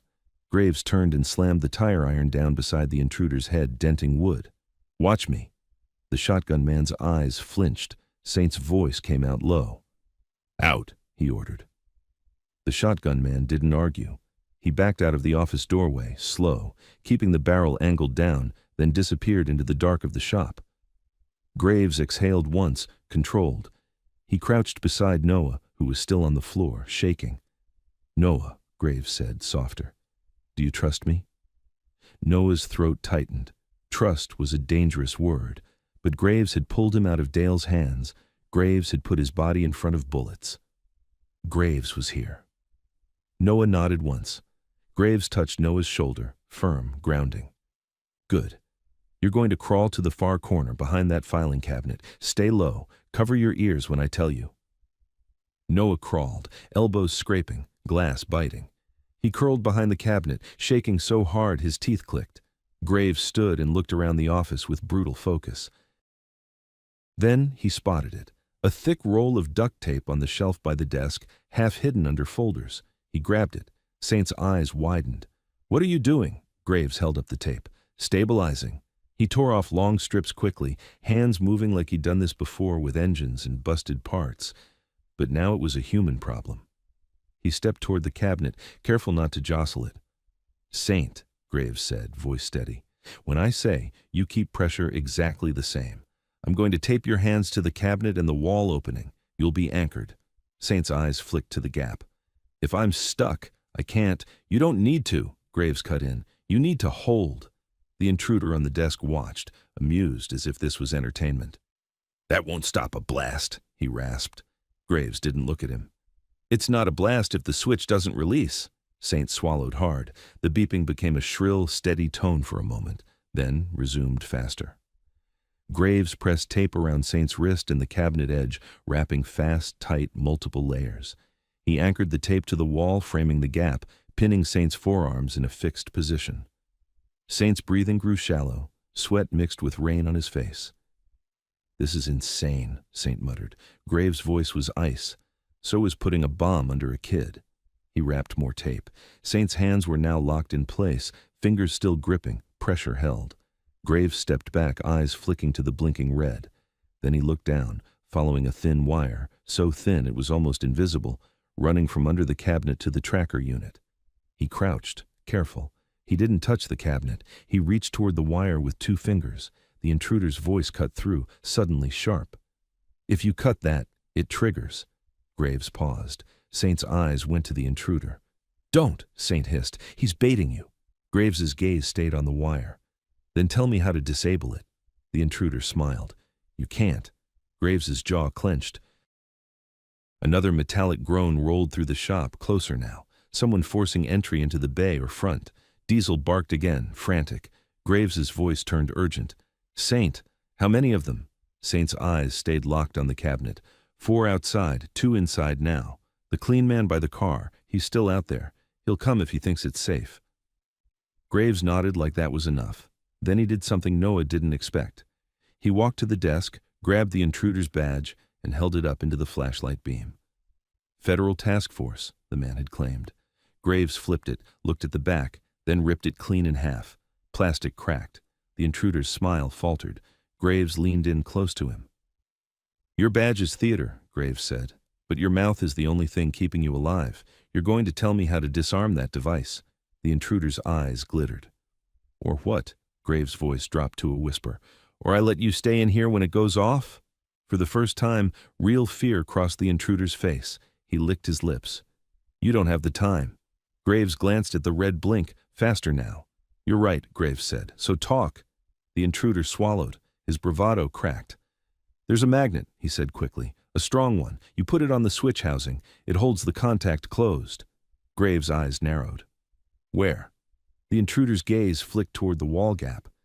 "In the crawl space," he said. "Toolkit, under the false panel." Saint's eyes widened. "He's lying," Saint said, but his voice wasn't certain. The intruder snapped, "I'm not. I don't want to die in here." Graves looked at Saint. "Can you reach into the gap without changing pressure?" Saint's breath shook. "Maybe." Graves grabbed another strip of tape. "Then you're going to be even more anchored." He taped Saint's fingers tighter, pinning knuckles, locking grip so the cabinet couldn't shift even if Saint trembled. Saint's face tightened in pain as tape bit into skin. But he didn't let go. Graves leaned close to Noah behind the cabinet. "Cover your ears," he murmured. "If anything happens, don't move." Noah covered his ears with shaking hands. Graves turned back to Saint. "Reach," he ordered. Saint moved with excruciating slowness, inching one hand into the wall gap, fingertips searching blindly. His taped grip held, but his forearm trembled. The red light blinked faster. Saint's fingers found something and tugged. A small pouch slid into view. Tool roll, dark cloth. Saint dragged it out with a grunt, keeping pressure with the other hand. Graves grabbed it, ripped it open. Inside were small tools and a heavy rectangular magnet, industrial, the kind mechanics use for pickups. Graves' eyes locked on it. He looked at the intruder, who was breathing hard, terrified now. "You tell the truth," Graves said. The intruder nodded fast. "Yes, yes, put it on the switch." Graves crouched near the cabinet base. He could see the switch housing now, a small metal plate under the cabinet foot, wired to the tracker. He slid the magnet toward it, slow as a bomb tech, hands steady. Saint's breathing was ragged. The magnet touched the housing.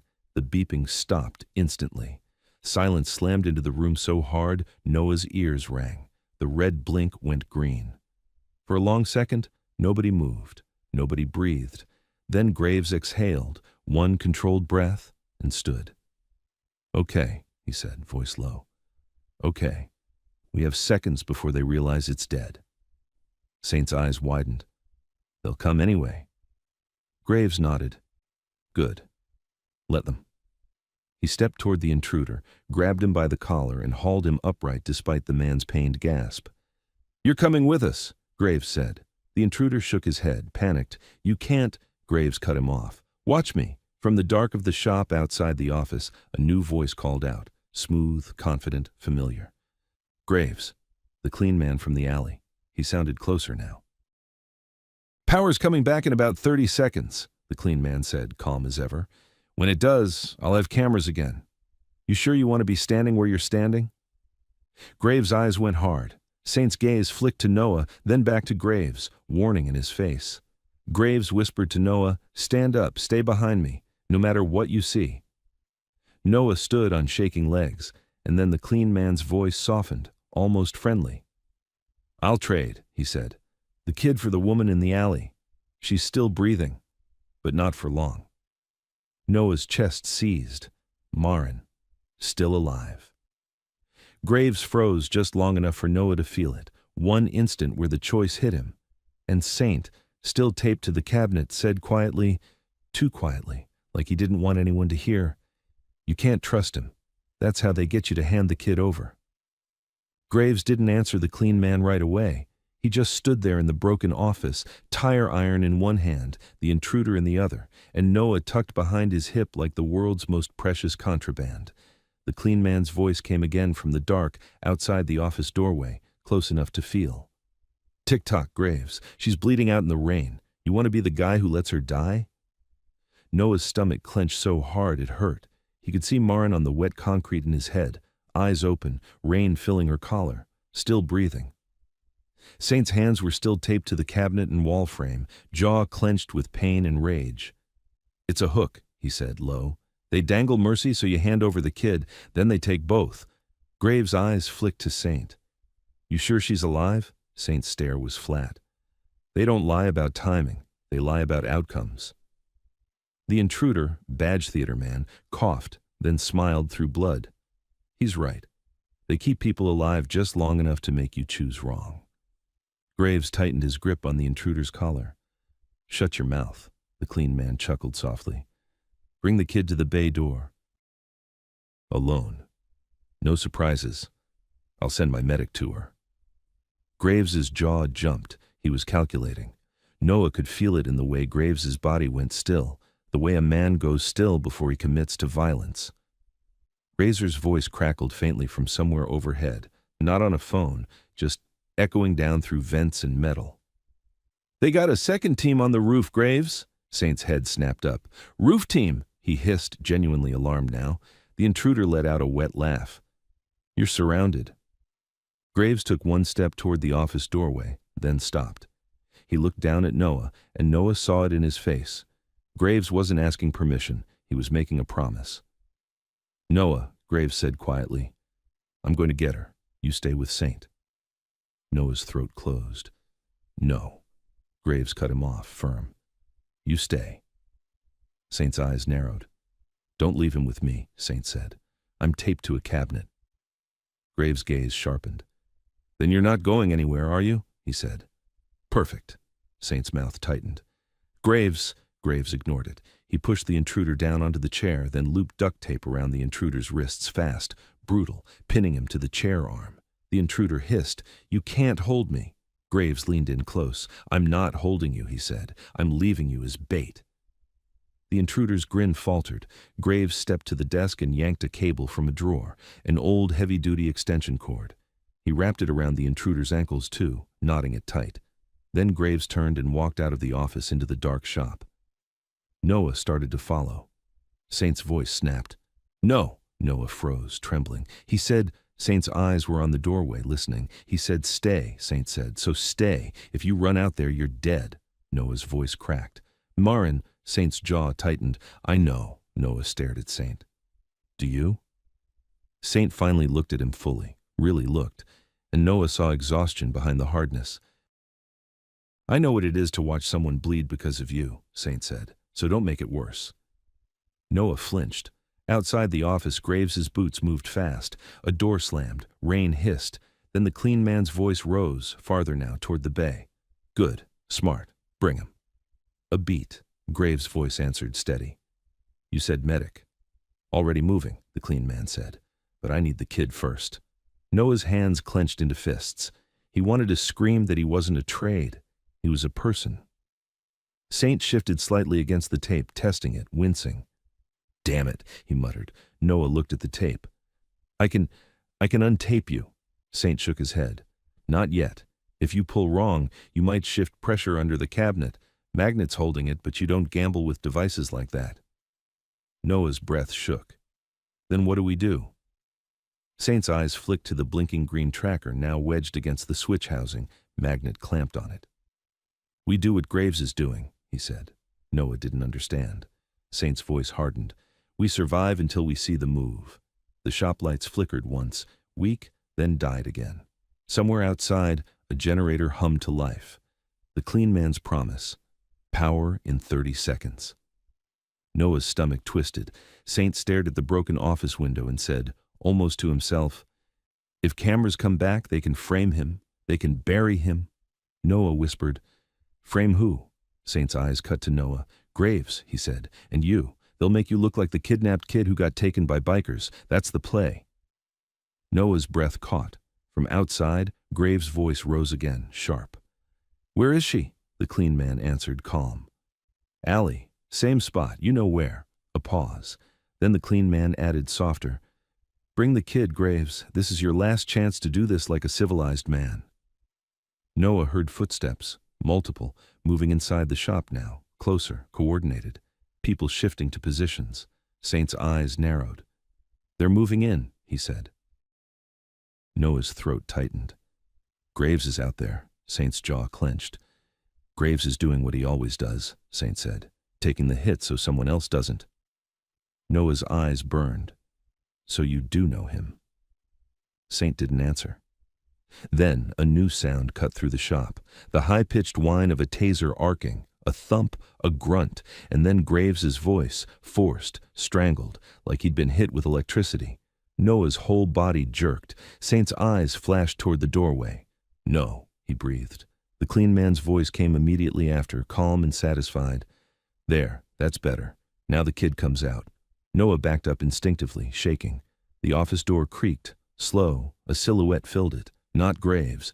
The shotgun man was back, barrel raised again, expression cold as rainwater. He aimed directly at Noah. "Kid," he said, "walk." Noah's lips trembled. "No!" The shotgun man's finger tightened on the trigger guard. Walk! Saint's voice cut through, sharp. Don't touch him! The shotgun man didn't even glance at Saint. He stared only at Noah like Noah was a package and the office was a delivery bay. Noah's eyes flicked to the intruder taped to the chair. His mouth was bloody, but he was watching the doorway with the intensity of a man waiting for his paycheck. Noah swallowed hard and took a step back. The shotgun man stepped forward, and at that exact moment, the overhead lights flickered back on. Fluorescent white flooded the shop. Cameras clicked softly as they rebooted, little red LEDs blinking awake. Noah froze in the sudden brightness, feeling exposed. The shotgun man smiled, just a little. "Smile for the camera," he murmured. Saint's eyes went to the ceiling corners. "They're live," he said, voice tight. Noah's brain raced. If they filmed this, if they recorded Noah walking out, they could make it look like he went willingly, or that the club took him. Then the clean man's voice came over the shop's PA system like he owned the building. "Attention," it said, smooth, amplified. "This is law enforcement. We have a child in danger. Do not interfere." Noah's blood went ice, because now it wasn't just men in the dark.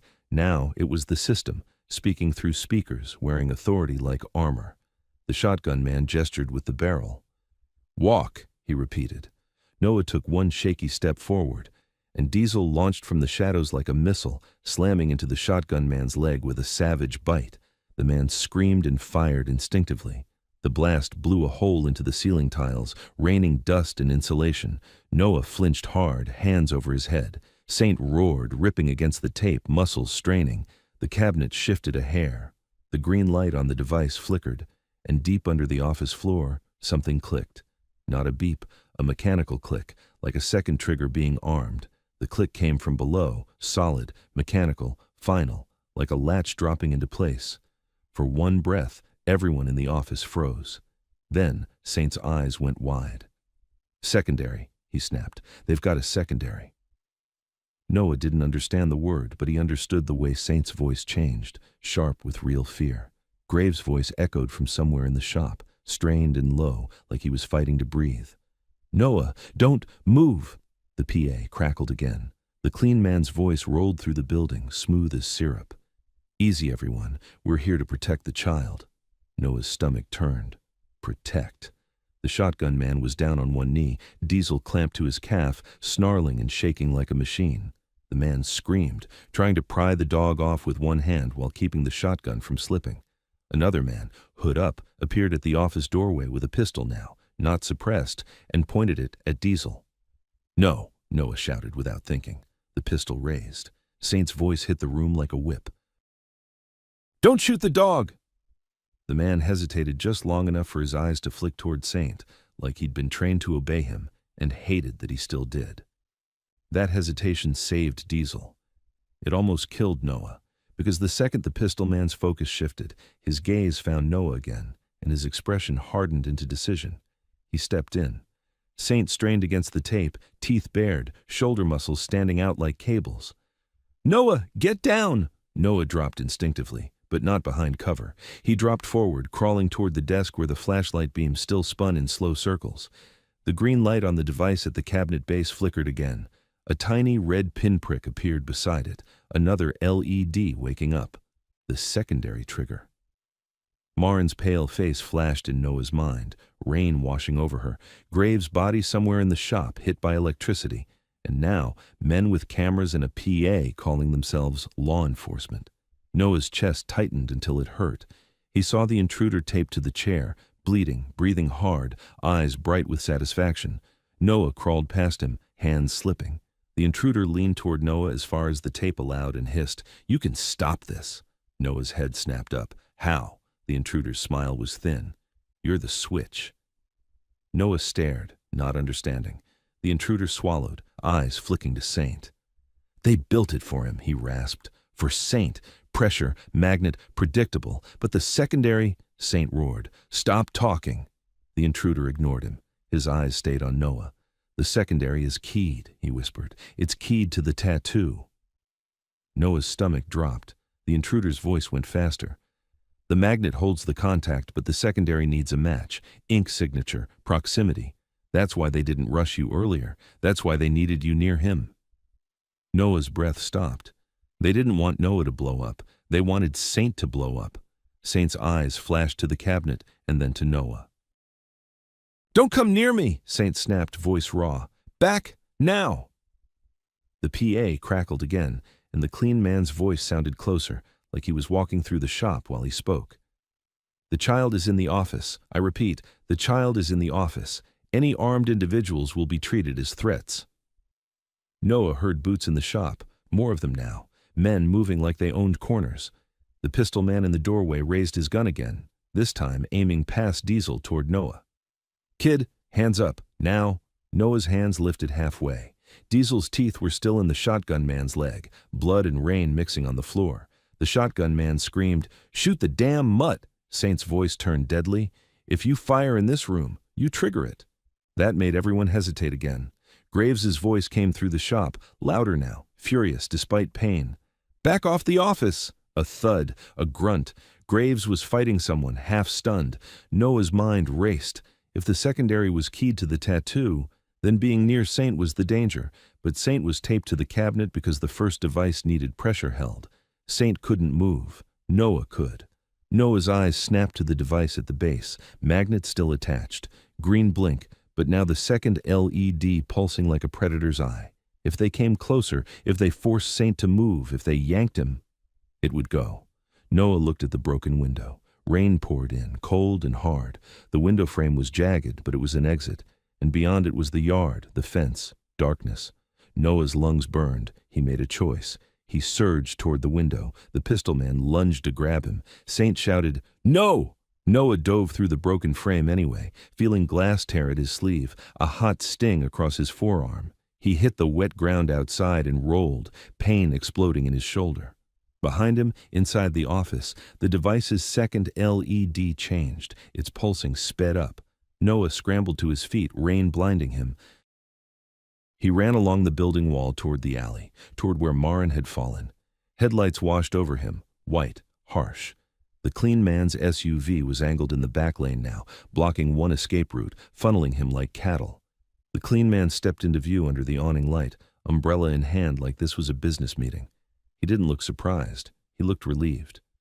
"Good," he said softly. "That's exactly what I needed." Noah stopped, chest heaving. The clean man lowered the umbrella slightly and smiled at Noah like he was a clever pet. "You just pulled the pin," he said. Noah's blood went ice. "What?" The clean man nodded toward the building behind Noah. "Secondary trigger," he said, almost conversational. "It wants distance, it wants panic, it wants Saint to react." Noah's voice cracked. "You're going to blow them up." The clean man's smile didn't change. "I'm going to erase a problem." Noah's throat tightened.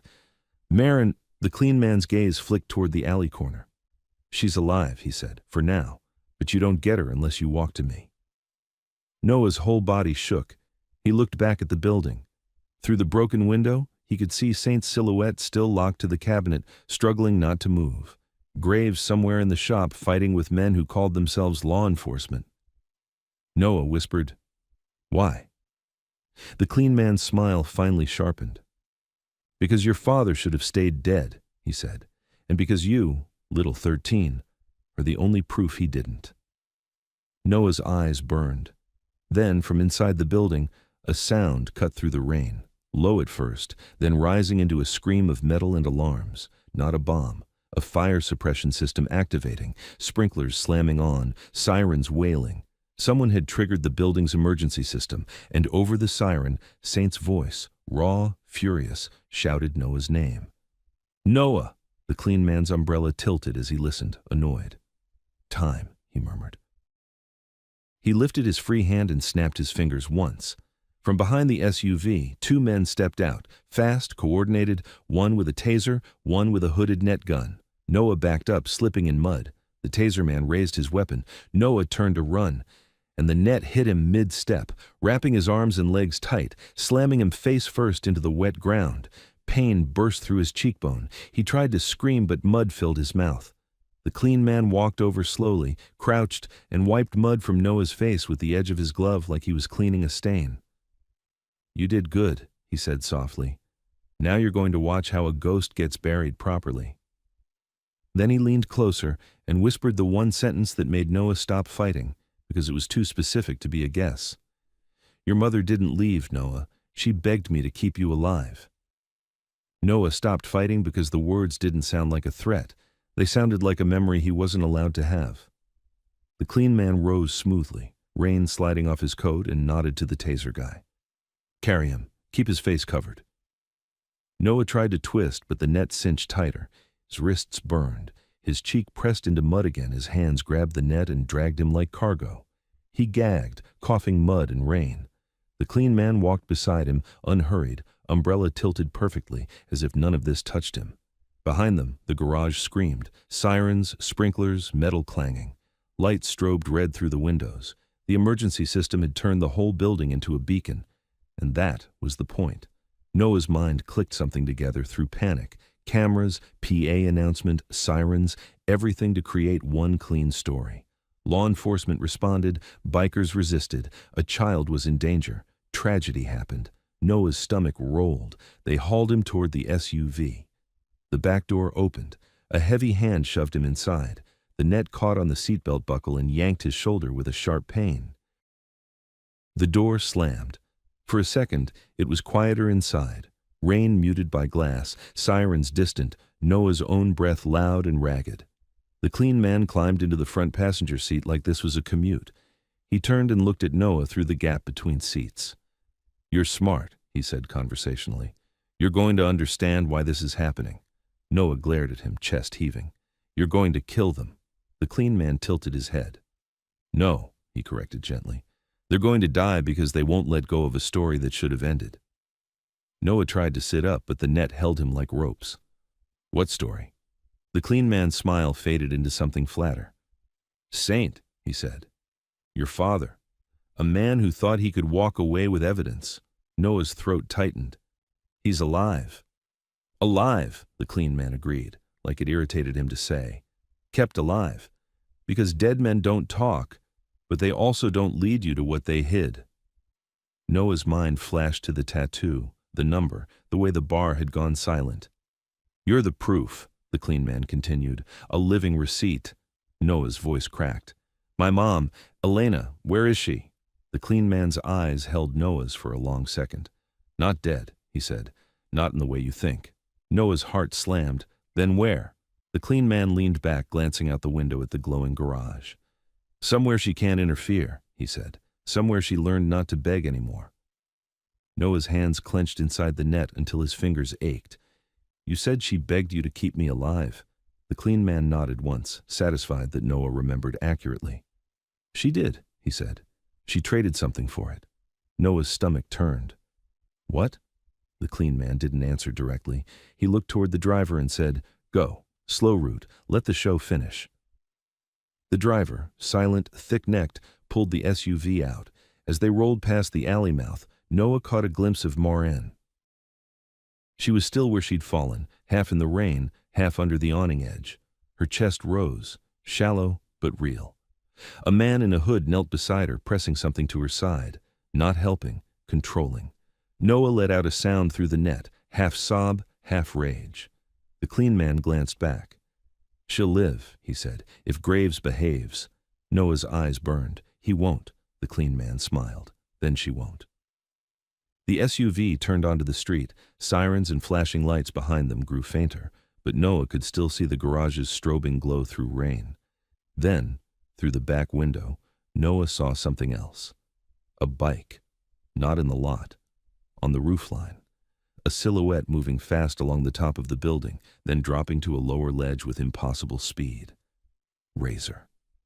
Noah recognized the shape even from far away. Huge shoulders, brutal movement. He was alive, and he was chasing. The clean man followed Noah's gaze, and his smile tightened. "Stubborn," he murmured, "all of you." The SUV accelerated. Noah's head hit the seat as the speed increased. The net tightened. He tried to roll, to breathe, to get even one arm free. No use. The clean man turned in his seat slightly, studying Noah like a specimen. "You want to know what your mother traded?" he asked. Noah forced the words out. "Yes." The clean man's tone became almost clinical. "She gave up Saint." Noah's heart stopped. She thought, the clean man continued, that if she gave him up, I'd leave you untouched, and for a while I did, because I'm a man of my word. Noah's voice shook. She betrayed him? The clean man's eyes narrowed. She saved you, he corrected. You'll learn the difference. Noah shook his head violently. You're lying. The clean man smiled like he'd expected that. Then let's test it. He reached into his coat and pulled out a phone, not a normal phone, rugged, encrypted looking. He tapped, then held it so Noah could see the screen. A video feed, grainy, high angle, the inside of Hawk Auto in tow. Sprinklers spraying, siren lights flashing, people moving like shadows through water. Noah's stomach clenched as he saw Graves on his knees, hands zip-tied behind him, face bruised, breathing hard. Two men stood over him like handlers, and in the corner of the frame, still taped, still locked, Saint. He was straining against the cabinet, jaw clenched, eyes wild. The secondary LED was pulsing fast now, a tiny, frantic signal. The clean man's voice was soft. Watch. One of the men on screen stepped toward Saint with a long tool, like bolt cutters or a pry bar. Noah's breath stopped. The man jammed it under the cabinet base. Saint shouted something. Noah couldn't hear over the muffled feed, but his face twisted into pure panic. The cabinet shifted, barely. The secondary LED flared. Graves, on his knees, lunged as far as his zip ties allowed, screaming, and the clean man turned the phone slightly away at the exact moment the feed shook violently. The screen went white for a split second, then cut to black. Noah's body went numb. He couldn't breathe. He couldn't feel his hands. He couldn't even scream. The clean man lowered the phone, expression calm, almost bored. See, he said, this is what happens when people won't let go. Noah's eyes were wide, empty, flooded. The clean man leaned closer, voice dropping to a whisper meant only for Noah. You're going to be quiet now, he said, because if you make noise, I'll let your mother watch what happens to you. Noah's throat made a broken sound, and then, from somewhere outside the SUV, faint at first, then rising, the roar of motorcycles, not one, many, closing fast. The clean man's eyes flicked to the side mirror, and for the first time all night, his calm expression cracked, just a little. Of course, he murmured, because the Iron Hawks were coming. The roar hit the SUV like a storm front. It came from behind first, one engine, then two, then a rolling wall of thunder that made the rearview mirror vibrate. Headlights swung through rain in tight formation, weaving between cars like they owned the road. The driver's hands tightened on the wheel. We got company. The clean man's jaw flexed. He kept his voice calm, but it was a calm that had to be built from effort now. Don't stop. Don't brake. Keep speed. They won't hit us in traffic. Noah lay tangled in the net on the back seat, cheeks still smeared with mud, eyes fixed on the clean man like he was trying to hate hard enough to change reality. He couldn't stop seeing the phone screen going white, couldn't stop hearing Graves' silent scream in his head. The clean man turned slightly, studying Noah's face with a strange satisfaction. You see, he murmured, they always come. They always make it worse. Noah forced words through his throat. You killed them. The clean man didn't argue. He just said, I removed variables. The first bike drew even with the SUV's left rear quarter, tires slicing water. The rider's helmet was matte black, visor down, shoulders wide, Iron Hawk's patch visible under the rain. Another bike slid up on the right side. The driver swore under his breath. They're boxing. The clean man leaned forward, eyes flicking mirror to mirror. Take the next exit. There's a red light. Take it anyway. The driver hesitated. That half second was enough. A bike surged ahead and slid in front of the SUV, not fully blocking, just forcing a choice. Brake or hit. The driver braked hard. Noah slammed into the seat, net biting into his ribs. Pain flared across his shoulder. The clean man cursed quietly, then snapped, Move! The driver jerked the wheel, swerving toward the exit lane. A third bike appeared there like it had been waiting. The rider didn't speed up. He slowed down, steady as a wall. The SUV clipped the lane divider, tires skidding. The driver fought the wheel, rain and speed turning everything into a knife edge. Then something hit the SUV from the left. Not a crash, a controlled ooter, a biker's boot slamming into the side panel near the rear wheel. The SUV fishtailed. The clean man's calm finally cracked into anger. "Idiots! Don't—" Another ooter, this time on the right, and the SUV lurched again. Noah's stomach rose. The driver fought to regain traction, but the Hawks weren't trying to flip them. They were trying to slow them, to make the SUV choose a lane, to funnel it. The exit ramp curved downward toward an industrial stretch lined with closed warehouses and chain-link fences. Fewer cars, fewer witnesses. The clean man's eyes narrowed. "They want us off the main road." The driver glanced at him. "We're already off." The clean man's voice went flat. "Then we do it my way." He reached into the glove compartment and pulled out a small remote, black, simple, with one red button. Noah's blood went cold instantly. The clean man saw Noah's expression and smiled faintly. "You're learning." He held the remote loosely like a coin. "I like contingencies." The driver's face tightened. "What's that?" "A gate," the clean man said. Noah's heart slammed. He knew what that meant. Not a gate like a fence gate, a gate like a trap closing. The remote clicked in the clean man's hand, and a quarter-mile ahead at the base of the exit ramp, a heavy industrial barrier began to rise from the asphalt, thick metal teeth lifting up like something waking. A roadblocker. The driver's eyes widened. That wasn't there. "It is now," the clean man said calmly. "Speed up." The driver floored it. Noah tried to scream, but the net and panic strangled sound. The bikes behind surged, then hesitated as they saw the barrier. One rider peeled left instantly, searching for an alternate route. Two others stayed on the SUV's tail, committed. The barrier rose higher. The clean man turned and looked back through the rear window, eyes tracking the nearest bike like he was choosing. Then he pressed the red button. The barrier snapped fully upright with a violent mechanical clank. The lead biker, too close now, hit the brakes hard. Tires screamed on wet pavement. The bike slid sideways, sparks spraying as metal scraped asphalt. The rider dumped the bike and rolled, barely clearing the barrier by inches. Another biker behind swerved, clipped the fallen bike, and went down in a violent tumble. Noah's breath stopped, but the Hawks didn't stop coming. Two bikes peeled off and shot along the shoulder, aiming for a service road that ran parallel to the ramp. They disappeared into the rain and reappeared ahead through a gap in fencing. They were adapting. The clean man's nostrils flared. "Persistent," Noah's voice came out broken. "They'll get me." The clean man looked back at him, eyes cold. "No," he said. "They'll get themselves killed trying." The SUV blasted past the barrier and into the industrial zone, tires throwing water. Warehouse lights flickered in the distance. Then, through the rear window, Noah saw one bike that didn't swerve or slow.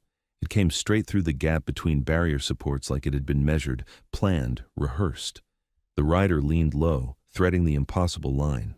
For a second, the iron hawk's patch flashed in the rain. Then the rider came alongside the SUV's back door. Close enough for Noah to see the helmet, close enough to see the shoulders. Razor, alive. Noah's throat tightened around a sound. Razor lifted one hand and pointed, two fingers, then jabbed toward the rear door seam, a signal, a plan. The clean man saw it too. His head snapped toward the driver. "Lose him." The driver swerved. Razor matched the move like he was welded to the SUV. The clean man's face hardened. He leaned forward, opened the center console, and pulled out a syringe in a plastic case, clear liquid inside. Noah's blood went ice again. The clean man smiled slightly. "We're done with drama." He twisted in his seat and reached back between the seats toward Noah, syringe in hand. Noah tried to kick, but the net held his legs. The needle came closer, and then the rear side window exploded inward, not from a bullet, from a punch. Glass sprayed across the seat as a gloved fist slammed through, grabbed the door handle, and yanked. The door flew open into the rain. Wind and water screamed into the cabin. Razor's voice roared over the engine and rain, right at Noah. "Kid!" Razor hooked one arm under Noah's shoulders and yanked him toward the open door, net and all. Noah's body slid across the seat, pain flaring. The clean man lunged, grabbing Noah's ankle. Razor growled and pulled harder. Noah's shoe almost came off. The driver swerved again, trying to shake them loose, but Razor held the door and Noah like iron. Noah's head whipped toward the clean man, close enough to see the man's eyes change from control to rage. The clean man hissed, "You don't get him." He yanked Noah back, and Razor slammed his helmet straight into the clean man's wrist with a brutal ooder. The syringe flew out of the clean man's hand and vanished into the rain. The clean man screamed. First real sound of pain he'd made all night. Razor ripped Noah free. Noah fell, half out of the SUV, half in the air, and then he was in Razor's arms, draped over the bike like a sack, net flapping, rain slicing his face. Razor gunned the throttle. The bike shot away from the SUV, tires biting. Noah clung with what little grip he had, chest heaving, heart trying to escape. Behind them, the SUV accelerated, trying to chase, but other bikes surged in, blocking, harassing, forcing it back. Razor shouted over his shoulder, "Graves is alive!" Noah's breath hitched. Razor's voice came again, louder. "He's hurt, but he's alive. We got you, we're getting out." Noah's eyes burned with sudden relief so sharp it hurt. But then Razor leaned the bike hard into a turn, and Noah saw where they were heading.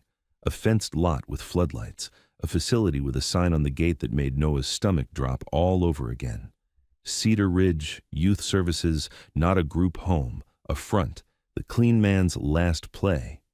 And as Razor skidded toward the gate, the floodlights snapped brighter, and a voice boomed from a loudspeaker on the fence, "Return the child immediately." The floodlights turned the rain into needles of white. Razor skidded the bike sideways and killed the engine behind a row of dumpsters just outside the gate line. Noah slid down into the puddles, still tangled in the net, chest heaving, fingers numb. The loudspeaker repeated, louder, colder, "Return the child, immediately." Noah flinched like the voice could reach inside his skull. Cedar Ridge. The name alone made his stomach knot. White halls, numbers instead of names, doors that locked from the outside. Razor crouched and ripped at the net with a knife. "Hold still," he barked. Noah tried. His hands wouldn't stop shaking. The net gave way in strands. Noah sucked in air like it had weight. He looked up through rain and floodlight glare. The facility wasn't a house. It was a compound. Chain-link fences topped with angled wire, cameras on poles, a gate thick enough to stop a truck, and beyond the fence, movement. Dark silhouettes behind glass, watching. Razor's eyes scanned the perimeter. "They're running it like a black site," he muttered. "Not a home." Noah's voice came out thin. "They called me 13. Razor's jaw clenched. "Not anymore." A bike rolled in behind them, silent approach, then a hard stop. Another. Iron hawks in rain gear, visors down. They formed a loose ring, blocking angles. One rider pulled his helmet off. Graves, not clean, not okay. His face was bruised, one eye swelling, lip split. His vest was gone, replaced by a soaked hoodie and a jacket that didn't fit right. "Saw," he choked. "Your video, it went saw," he choked. "Your video, it went white." Graves's voice was rough. "He showed you a feed." Noah nodded, tears mixing with rain. "Saint," Graves's expression tightened. He didn't answer directly. He reached out slowly, careful, like he didn't want to startle Noah, and put a hand on Noah's shoulder. "He's alive," Graves said. Noah's chest broke open. He didn't know whether to sob or laugh. His whole body sagged. Razor let out a breath like he'd been holding it since the bar. "We got lucky," he said. Graves shook his head. "Not luck," he said. "Saint made a move." Noah's throat tightened. "Where is he?" Graves looked toward the compound. "In there," he said, "or beneath it." Noah's stomach turned. Beneath. Graves's gaze hardened. "Listen to me, Noah. The clean man wants one thing. For us to storm that gate like idiots so he can film it and bury us under armed bikers attacked a youth facility." Noah stared at the fence cameras. Red LEDs winking, watching. Graves continued, voice low, fast. "So we don't give him that. We do it in daylight, on record, with people who can't be bought that easily." Razor scoffed. "We don't have daylight." Graves's eyes cut to him. "We have leverage." He reached into his jacket and pulled out something wrapped in a plastic bag to keep it dry. A phone. Not his phone. Different. He turned it so they could see the screen. Messages, contact list, an app with encrypted folders. "The intruder," Graves said. "The fake badge guy. Before everything went sideways, he ran his mouth. Enough. He wasn't just a leash. He was carrying the leash's handle." Razor's gaze sharpened. "You got his device?" Graves nodded. And he was scared of dying in that office, scared people tell the truth. Noah's voice shook. What truth? Graves's jaw tightened. That the law enforcement voice on the PA wasn't real, Graves said. It's a loop. A cover, and Cedar Ridge is a transfer point. Noah's stomach clenched. Kids, Graves nodded once. Kids. Noah's hands curled into fists. They'll move them. They already are, Graves said. As if his words summoned it, the compound gate rolled open halfway with a deep mechanical grind. A white van eased out, no markings, headlights low. Another vehicle behind it, an SUV, black umbrella man style. The clean man. Even from here, Noah could see him through the windshield glow, sitting like he was in control of weather itself. Razor's muscles bunched. There he is. Graves held up a hand. Not yet. The van rolled toward the road. Noah's eyes tracked it, throat tight. They're taking someone. Graves' gaze didn't leave the vehicles. They're taking evidence off the board, he said. He tapped the phone screen, opened a folder, and shoved it toward Razor and two other riders. There, Graves said. Routes, schedules, coded names, a ledger. If this is real, and it is, then we can force a federal response. Razor stared at it. Tonight? Graves nodded. Tonight. A rider asked, Who do we call? Cops here are compromised. Graves's eyes went cold. Not local. He swiped again and showed a contact thread. Numbers, names, a task force header, an email chain. The intruder wasn't bluffing about one thing, Graves said. He's connected. He's been running this under the table. But he's not top. He reports. Noah swallowed. To who? Graves's mouth tightened. A real federal supervisor who doesn't like being played. The intruder was freelancing, making things clean.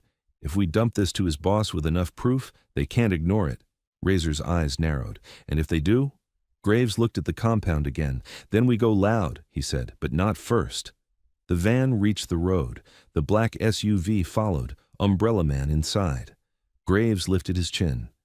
Shadow them, he said to two riders. No hero moves, no contact. Just eyes. Two bikes peeled off into the rain, distant thunder following. Graves turned back to Noah, voice softening by a fraction. Noah, he said, I need you to do something hard. Noah's throat tightened. What? Graves looked Noah in the eyes. Tell me everything you remember about Cedar Ridge, he said. Rooms, doors, sounds, any codes, any names, any numbers other than 13. Noah's stomach twisted. Memories clawed up like cold hands. He swallowed and forced them out. There was a blue door, Noah whispered. Always locked. Only some people had the key card, and there was a phrase they said when they moved kids, like a joke. Graves's eyes sharpened. What phrase? Noah's voice shook. They'd say, reset the compass. The air went still. Graves's jaw clenched so hard it looked like it might crack. Reset the compass, he repeated, quiet. Because it wasn't random. It was about the tattoo, about Saint, about home being turned into a weapon. Razor's voice went low.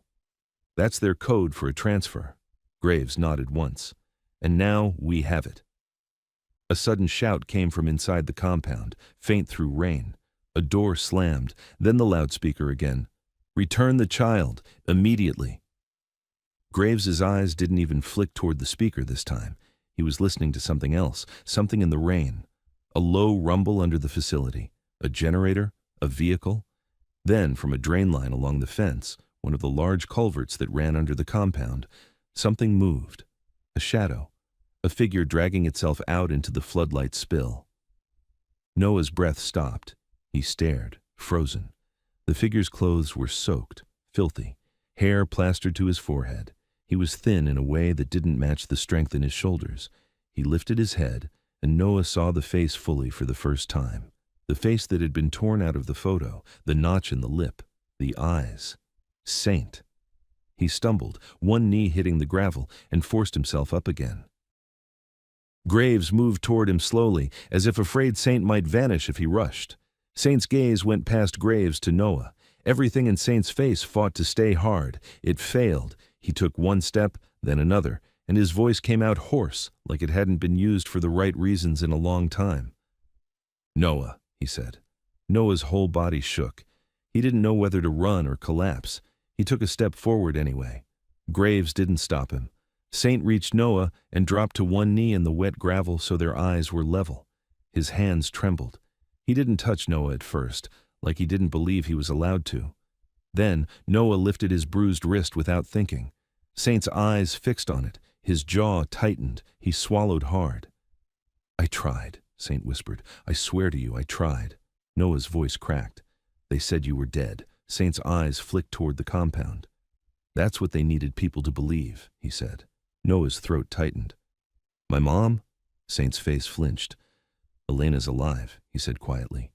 "They kept her close because she was the only one who could lead them to you if you disappeared." Noah's breath hitched. "Where is she?"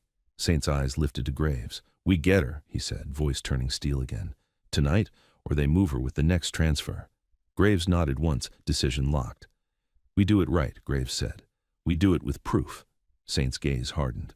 "Proof gets people killed if you wait." Graves's voice stayed firm. "And rushing gets you buried in a narrative they control." Saint's jaw clenched, torn between fury and something like trust he didn't want to admit. Then a car door slammed in the distance. Engine noise. The black SUV was coming back, fast. The clean man's voice boomed from the compound speaker again, but now it wasn't calm. It was angry. "You can't have him," it said. "You can't have the child. You can't have Saint." Graves looked toward the road, eyes narrowing. He realized. Razor swung onto his bike. "He's coming to finish it." Saint's eyes went flat. "He'll kill Noah first," he said. Noah's blood went ice. Graves stepped in front of Noah instantly, shielding him without thinking. Not happening. The SUV's headlights appeared at the far end of the service road, accelerating toward the gate like a battering ram. Saint grabbed Graves's forearm and spoke fast, urgent. "There's a tunnel under Cedar Ridge," he said. "Old drainage. It leads to the holding rooms. Elena is in the last cell. Code on the door's the tattoo number, 13. Noah's chest tightened. Graves nodded. "Razor," he snapped. "Take two. Block the SUV. Don't ram. Force stop." Razor revved. Graves looked at Noah. "You stay behind me," he said. "No matter what." Noah nodded, tears burning, jaw clenched. Saint rose, swaying, but steady enough. "If we go under," he said, "we don't come back out without her." Graves' eyes hardened. "Then we don't come back out without her." The SUV hit the gate line, tires screaming, and the compound's floodlights flared brighter like the whole place was waking up to swallow them. Razor and two bikes shot forward to intercept, and the clean man's voice, now coming from the SUV's PA, not the compound, screamed one final command: "Reset the compass." At the exact moment he said it, the compound's outer fence gate snapped shut with a metal scream, locking the Iron Hawks, Noah, and Saint inside the perimeter like a cage. And from the ground beneath their boots, a hidden hatch near the culvert popped open, automatic release, revealing a dark stairwell leading straight down into Cedar Ridge. Saint stared at it. Graves stared at it. Noah's breath hitched, because the trap wasn't to keep them out. It was to pull them in.